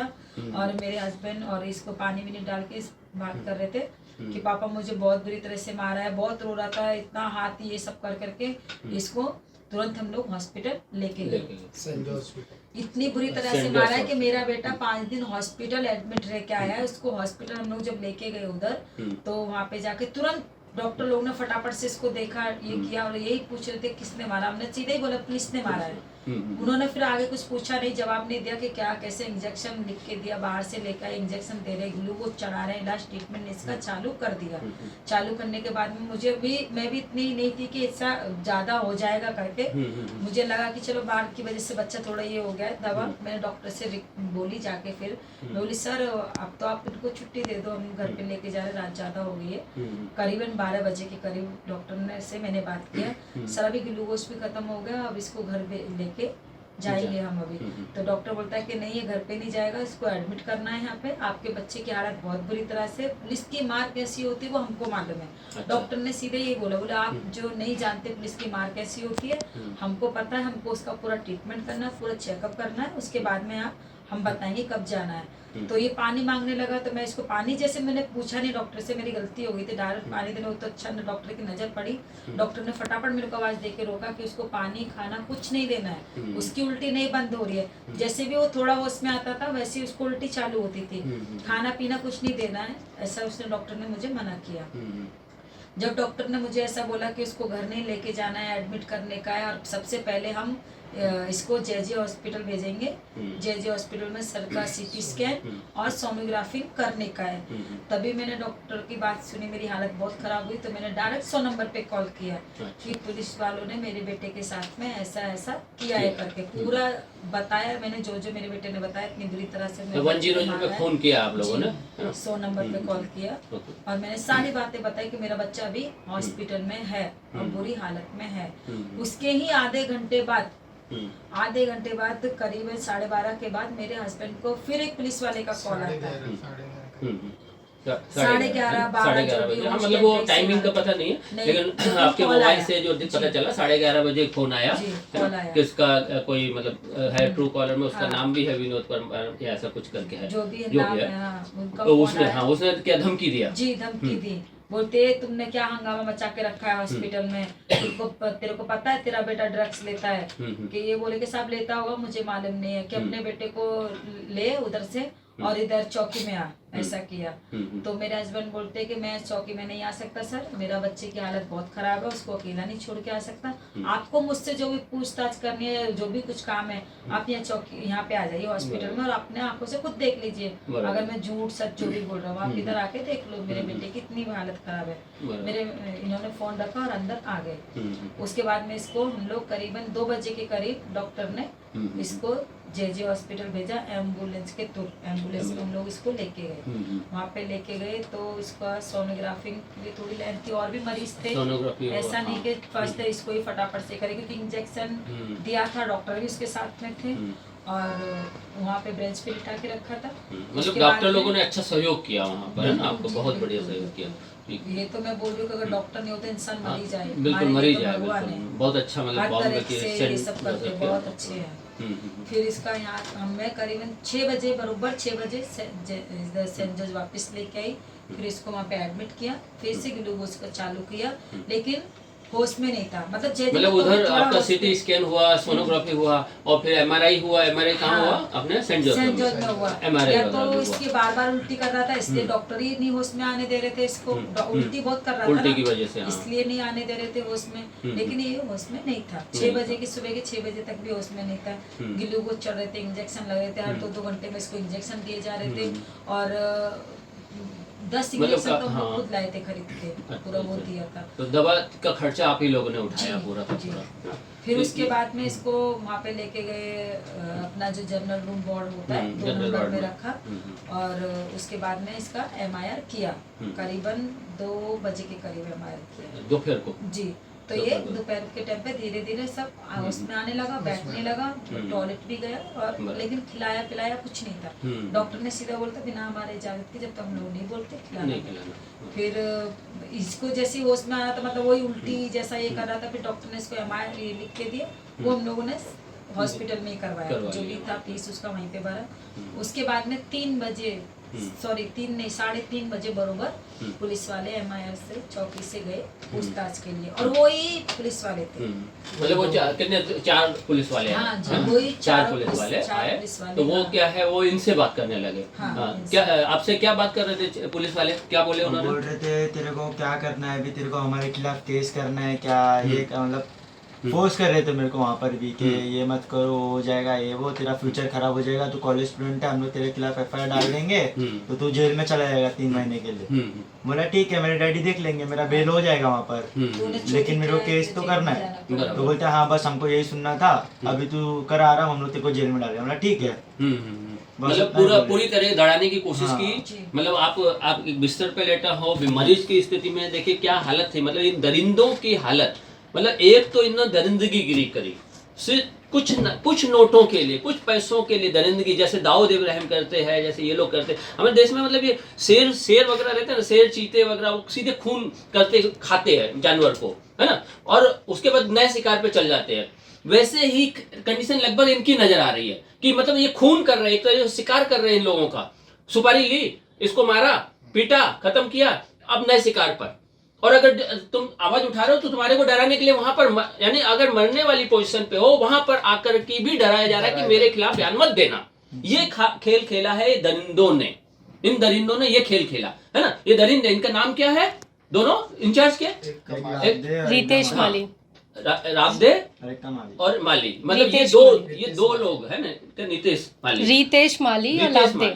रितेश माली और राबदे, तो ये 2 दरिंदे हैं। मतलब मुंबई पुलिस में ये 2 दरिंदे बैठे हैं जो जानवरों के समान, जिन्होंने मारा है, जो सुपारी लेकर के काम कर रहे हैं। यही नजर आ रहा है ना, यही नजर आ रहा है पूरा। और इसके लिए इन लोगों को जब तक क्या बोलते बर्खास्त करके इनको जेल नहीं भेजा जाए, तब तक क्या बोलते मुंबई के ऐसे लोग जो है सुरक्षित नहीं रहेंगे। ऐसे कितने ही जानवर पैदा होते रहेंगे, ये कितने ही दरिंदे ऐसे पैदा होते रहेंगे इस टाइप। तो ये खेल हुआ। तो ये फिर इस तरीके से आपको डराने की, धमकाने की कोशिश की, लेकिन आपकी हिम्मत है जो आपने उनको जवाब दिया कि नहीं। उस टाइम क्या कुछ पेपर भी साइन करवा रहे थे, क्या करवा रहे थे आपसे? वो रात को करीब 1:30 बजे मैं सो रहा था मेरे बेड पर, मेरी हालत वो टाइम पे भी खराब थी, और वो टाइम पर 2 पुलिस वाले आए। वो लोग बोलते हैं मेरे को तेरा स्टेटमेंट देना है, और लोगों ने स्टेटमेंट लिखा, मैंने जो बोला, लेकिन उसकी जगह पर कुछ और ही लिखा था वो लोग ने। मैंने तो वहां पर बोल दिया था कि मुझे मराठी नहीं आता है, लेकिन मेरे को समझ में आता है, भले बोलने नहीं आता पर समझ में आता है। और मेरे मामा थे, उनको भी मराठी आता नहीं है। तो स्टेटमेंट में लिखा था कि मुझे पुलिस वालों ने अंदर तो बिठाया, लेकिन पूछताछ करने के बाद मुझे ठीक ठाक छोड़ दिया गया, ये उन लोग ने वहां पर लिखा था। पर मैं अच्छे से समझ गया था कि उन लोगों ने क्या लिखा है, इसलिए मैंने उनको कहा कि मैं ये, मेरे मम्मी डैडी यहाँ पर है नहीं, तो मैं स्टेटमेंट पर साइन नहीं करूंगा। तो फिर वो बोलता है अगर तू स्टेटमेंट पे नहीं करेगा साइन तो हमारा टाइम क्यों वेस्ट किया, हम लोग को स्टेटमेंट क्यों लेने दिया। मतलब मैंने आपको नहीं बुलाया, आपने मेरे को यहाँ पर बुलाया, मतलब आप यहाँ पर आए, आपने मेरे को नींद से जगाया, आपने मुझे परेशान किया, तो मैं आपके खिलाफ ये एक और केस डाल सकता हूँ। तो चुपचाप उठकर वहाँ से चला गया। और मैंने उनसे ये भी पूछा था कि मुझे मतलब आपके पास कोई प्रूफ नहीं, कुछ नहीं, तो मुझे अंदर डाला क्यों? पहली बात तो मुझे अंदर क्यों डाला? मैं तो नाबालिग हूँ, मुझे अंदर वहाँ भेजा क्यों गया और मुझे मारा क्यों गया? मैंने ये पूछा था उनसे, तो उनकी आंखें नीचे हो गई थी। मतलब मारा क्यों? हाँ, वो मैंने उनसे सवाल किया वहीं पर जगह पे, जो वो मेरा स्टेटमेंट ले रहा था। तो मुझे जानवरों बोल- के समान क्यों हाँ। मारा, मेरे को इस तरीके से क्यों किया गया, ये सारी चीजें। मतलब अभी देखिए क्या स्थिति, मतलब इनको ही डराकर इनके द्वारा मतलब जो जिस तरह का खेल खेला गया। अच्छा चलिए, ये चीज हो गई। इनकी कंप्लेंट हुई थी 100 पे, 100 पे कंप्लेंट की, तो आना चाहिए था पुलिस वालों को किसको आना चाहिए था? क्या उस थाने के पुलिस वालों को आना चाहिए था? वो क्या स्टेटमेंट लेंगे इनका बराबर से? कैसे लेंगे? एक परिवार का एक सदस्य अगर किसी के साथ गलत करता है तो उसी परिवार का दूसरा सदस्य क्या जज बन करके इंसाफ दे सकता है क्या? यहां पर वो थाना था, उसी थाने के 2 इंचार्ज ने इसको जानवरों की तरह मारा और उसी थाने का दूसरा व्यक्ति आकर के इनका बयान ले रहा है। वही व्यक्ति, वो जो 2 लोग आए थे, वो बयान कौन ले रहे थे? जो बयान ले रहे थे आपके रात में जो आए थे वो कोई अलग ही थे, मतलब वो उसी वहाँ थाने से के थे। हाँ। 3:30 बजे जो आए थे वो वही थे। वो धमकी देने आए थे। हाँ। दिन में जो आए थे वो धमकी देने आए थे कि कंप्लेंट मत करो। हाँ। और रात को जो आए थे वो बयान लेने के लिए हाँ, आए, बयान क्योंकि लेने वो कंप्लेंट आपने 100 जो की थी उसकी वजह से उनको वो बंद करना था कि हमने बयान लिया है। हाँ। तो उस वजह से वो लोग आए और बयान लेने के लिए, तो वो दूसरे लोग थे लेकिन थे उसी थाने के, उसी थाने के, है ना। तो ये इस बात को समझना है और ये चीज साफ साफ संविधान में लिखी है कि जो भी व्यक्ति जो गलत करता है उसी का से रिलेटेड व्यक्ति कभी भी, जैसे हाई कोर्ट में अगर बाप जज है तो बेटा वहां पर वकालत नहीं कर सकता। ये चीजें क्यों बनाई गई संविधान में? क्योंकि मालूम है ऐसी स्थिति रहेगी तो कभी भी बराबर से इंसाफ नहीं होगा। यहाँ पर होना ये चाहिए था, इनका अगर बयान लेना था तो किसी दूसरे थाने से किसी को आना चाहिए था, और क्योंकि पुलिस वालों के खिलाफ था इसलिए किसी आईपीएस अफसर को वहां आकर के बयान लेना चाहिए था इनका कि भाई क्या हुआ है तुम्हारे साथ। ये एक नियम है, ये संवैधानिक हमारे संविधान में लिखा है कि एक परिवार का मतलब वो नहीं होना चाहिए। अगर वो रहेगा तो वहां पर इंसाफ नहीं होगा, वो तो अपने ढंग से अपने हिसाब से लिखेगा ताकि अपने परिवार के उस सदस्य को बचा सके। तो ये खेल हुआ था, ये रात में आकर इस तरीके से इनसे बयान लेने की कोशिश की गई थी। ठीक है, फिर उसके बाद क्या हुआ था? फिर आपका मतलब दूसरे दिन 22 तारीख, कब तक आप वहां पर अस्पताल में रहे? फिर इलाज तो अच्छा किया है ना, अस्पताल ने बहुत अच्छे से इलाज किया तो आपकी जान एक तरीके से बची, है ना। मगर जो आपके पांव चलने की हालत, क्योंकि एक टांग आप फुटबॉल खेलते हो तो वो स्थिति क्या थी? मतलब जब आप कब वो हुए वहां से डिस्चार्ज कब हुए, तो क्या आप बराबर हुए थे उस टाइम? नहीं, उस टाइम मतलब मेरे पैर की हालत ठीक नहीं थी। तो हमारा लीग आ रहा था एनडीएफ, तो मेरी पैर की हालत बहुत बुरी तरह खराब थी। तो मेरा एक सर है अमोल गणेश यशवंत सानप करके, उसने अपने भाई से बात की, फोर्ट के बहुत बड़े नगर सेवक है, तो उन्होंने मेरी मदद की। उन्होंने फिजियो को बुलाया और फिजियो से मेरा पैर को उन्होंने विदिन 24 आवर्स चलने लायक, प्रॉपर चलने लायक और भागने लायक बनाया। अच्छा, मतलब ये समझिए एक कोई अच्छे परोपकारी, मतलब जो समाज में कुछ मतलब कैसे अच्छे लोगों को, जो प्रतिभावान लोग रहते हैं उन लोगों की मदद करते हैं, तो ऐसे ही किसी उन्होंने मतलब मदद की। वो अपना नाम नहीं आने देना चाह रहे थे ना अपने इसमें कि भाई मैंने क्या किया है वो चीज़ नहीं आया, इसलिए उनका नाम हम नहीं ले रहे हैं, उनका नाम नहीं ले रहे हैं। तो उन्होंने इनकी मदद की और इनको जो क्या बोलते हैं, जिनके टांग जो मतलब जो फुटबॉल खेलने की स्थिति में नहीं आ पा सकते थे वापस, उनको एक अच्छी मतलब इलाज करवाया, अच्छी चिकित्सा दी, अच्छा इलाज करवाया, जिसकी वजह से आप मतलब वापस फुटबॉल खेलने की स्थिति में आए। तो ये उनका एक बहुत बड़ा उपकार रहा आपके ऊपर। तो इसके बाद फिर आप अभी मतलब वापस ठीक हो गए हो लगभग, काफी हद तक लगभग ठीक हो गए हो, अभी आप फुटबॉल वगैरह भी खेल रहे हो? तो फिटनेस के लिए तो जा पाता हूँ। तो ये स्थिति मतलब आपके प्रॉब्लम होता है खेलने के लिए, लेकिन एटलीस्ट उस पैर को थोड़ा चलाने वगैरह के लिए जा सकता हूँ मैं। पहले किस तरह था, पूरा लंगड़ा रहा था, चलने में भी बहुत प्रॉब्लम था, घर पे पड़ा रहता था, 2-3 दिन तक तो ऐसे ही पड़ा रहा।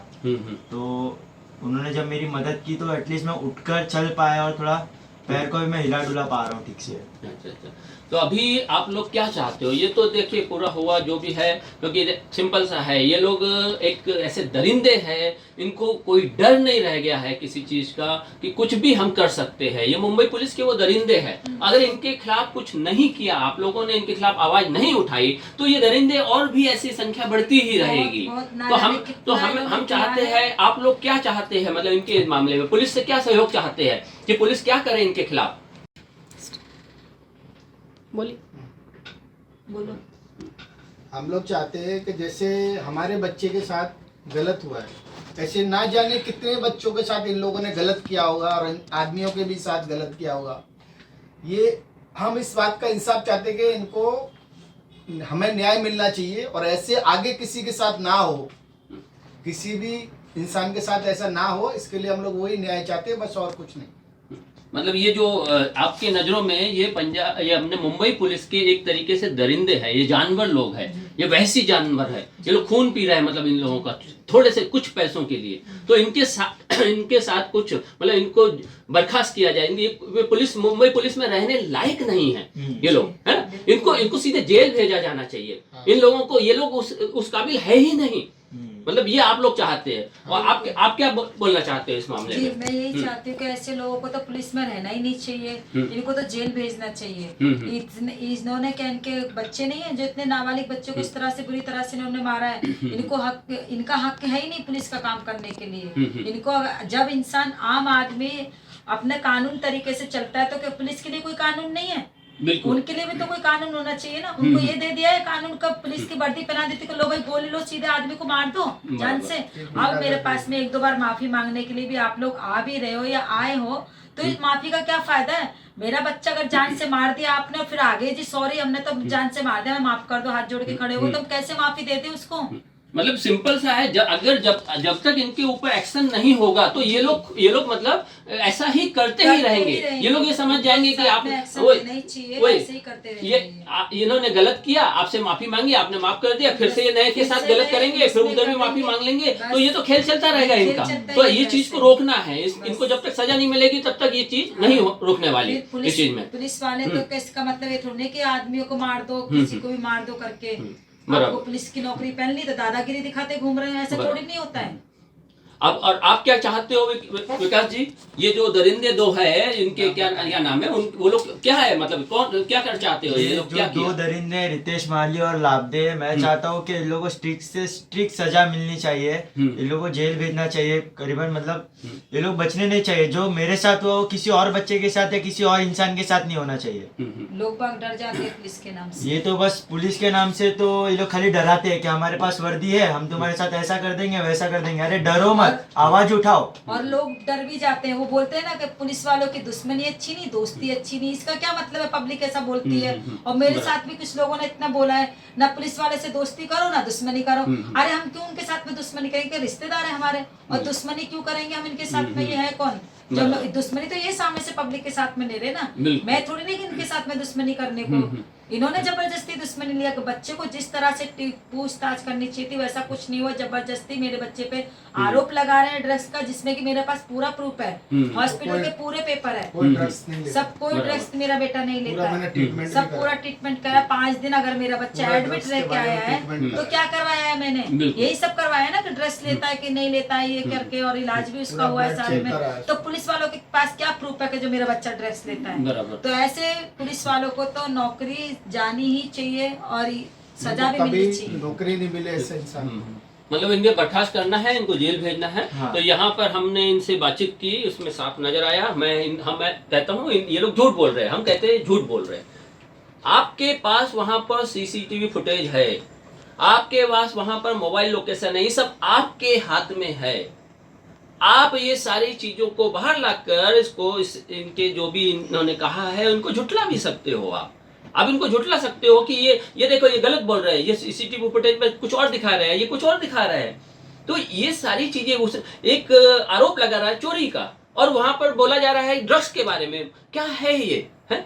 अगर किसी ने आरोप लगाया है चोरी का तो उसके लिए टेक्निकल सबूत लेने चाहिए थे, उनकी मोबाइल लोकेशन चेक करनी चाहिए थी, उनकी कॉल डिटेल चेक करनी चाहिए थी। वो कुछ भी नहीं किया गया, बल्कि जानवरों के समान मारने का काम किया गया। हम चाहते हैं इस मामले में जो इन्होंने कंप्लेंट की है कि इनके टेक्निक की सबूत जैसे मोबाइल लोकेशन, कॉल डिटेल निकाली जाए, सीसीटीवी फुटेज सीज की जाए और इन सबसे पूरी सच्चाई को सामने लाया जाए, है ना। हमारा संगठन भी नहीं कह रहा कि ये लोग सच बोल रहे हैं, वो जो सच्चाई है उससे बड़ी सच्चाई और क्या हो सकती है। मेरे बेटे ने चोरी का उसको सजा तो दे दी मारपीट के, लेकिन जिसने चोरी का माल खरीदा उसको क्या हुआ, उसको सजा क्यों नहीं दी पुलिस वाले ने? क्या वो अपराधी नहीं है? वो भी तो अपराधी है ना कि उसने चोरी का माल खरीदा है, नाबालिग एक बच्चे से चोरी का माल खरीदा, वो अपराधी नहीं है? उसको सजा क्यों नहीं दी? उसको भी इतनी मार पड़नी चाहिए कि जितनी की मेरे बेटे को मार पड़ी है। नहीं तो मैं बहुत आगे तक जाऊंगी। इससे रिलेटेड जितने भी लोग हैं इस मामले में, जितने भी लोग हैं, एक तो सबसे पहले वो दरिंदे हैं जिन्होंने मारा है, उनको तो बर्खास्त होकर जेल जाना चाहिए। बाकी जो लोग इसमें इन्वॉल्व है, चाहे वो पप्पू हो, चाहे वो जिसके ने चोरी का आरोप लगाया है वो, और जो भी इससे रिलेटेड है जितने भी लोग, उन सबको के ऊपर एक्शन होना चाहिए। और इसके लिए पूरी उच्च स्तरीय जांच कमेटी बनाकर जांच करनी चाहिए, क्योंकि पुलिस वालों का मामला है। अगर छोटे मोटे कोई भी अपने जांच करने बैठेगा तो वो पुलिस के सपोर्ट में ही, इन दरिंदों के सपोर्ट में ही काम करेगा और उस स्थिति में इंसाफ नहीं मिल पाएगा। इसलिए हम चाहेंगे कि आईपीएस स्तर का अधिकारी इस मामले की जांच करे, सारे टेक्निकल सबूत, सीसीटीवी फुटेज ये सब सीज करे ताकि सच्चाई सामने आए। धन्यवाद।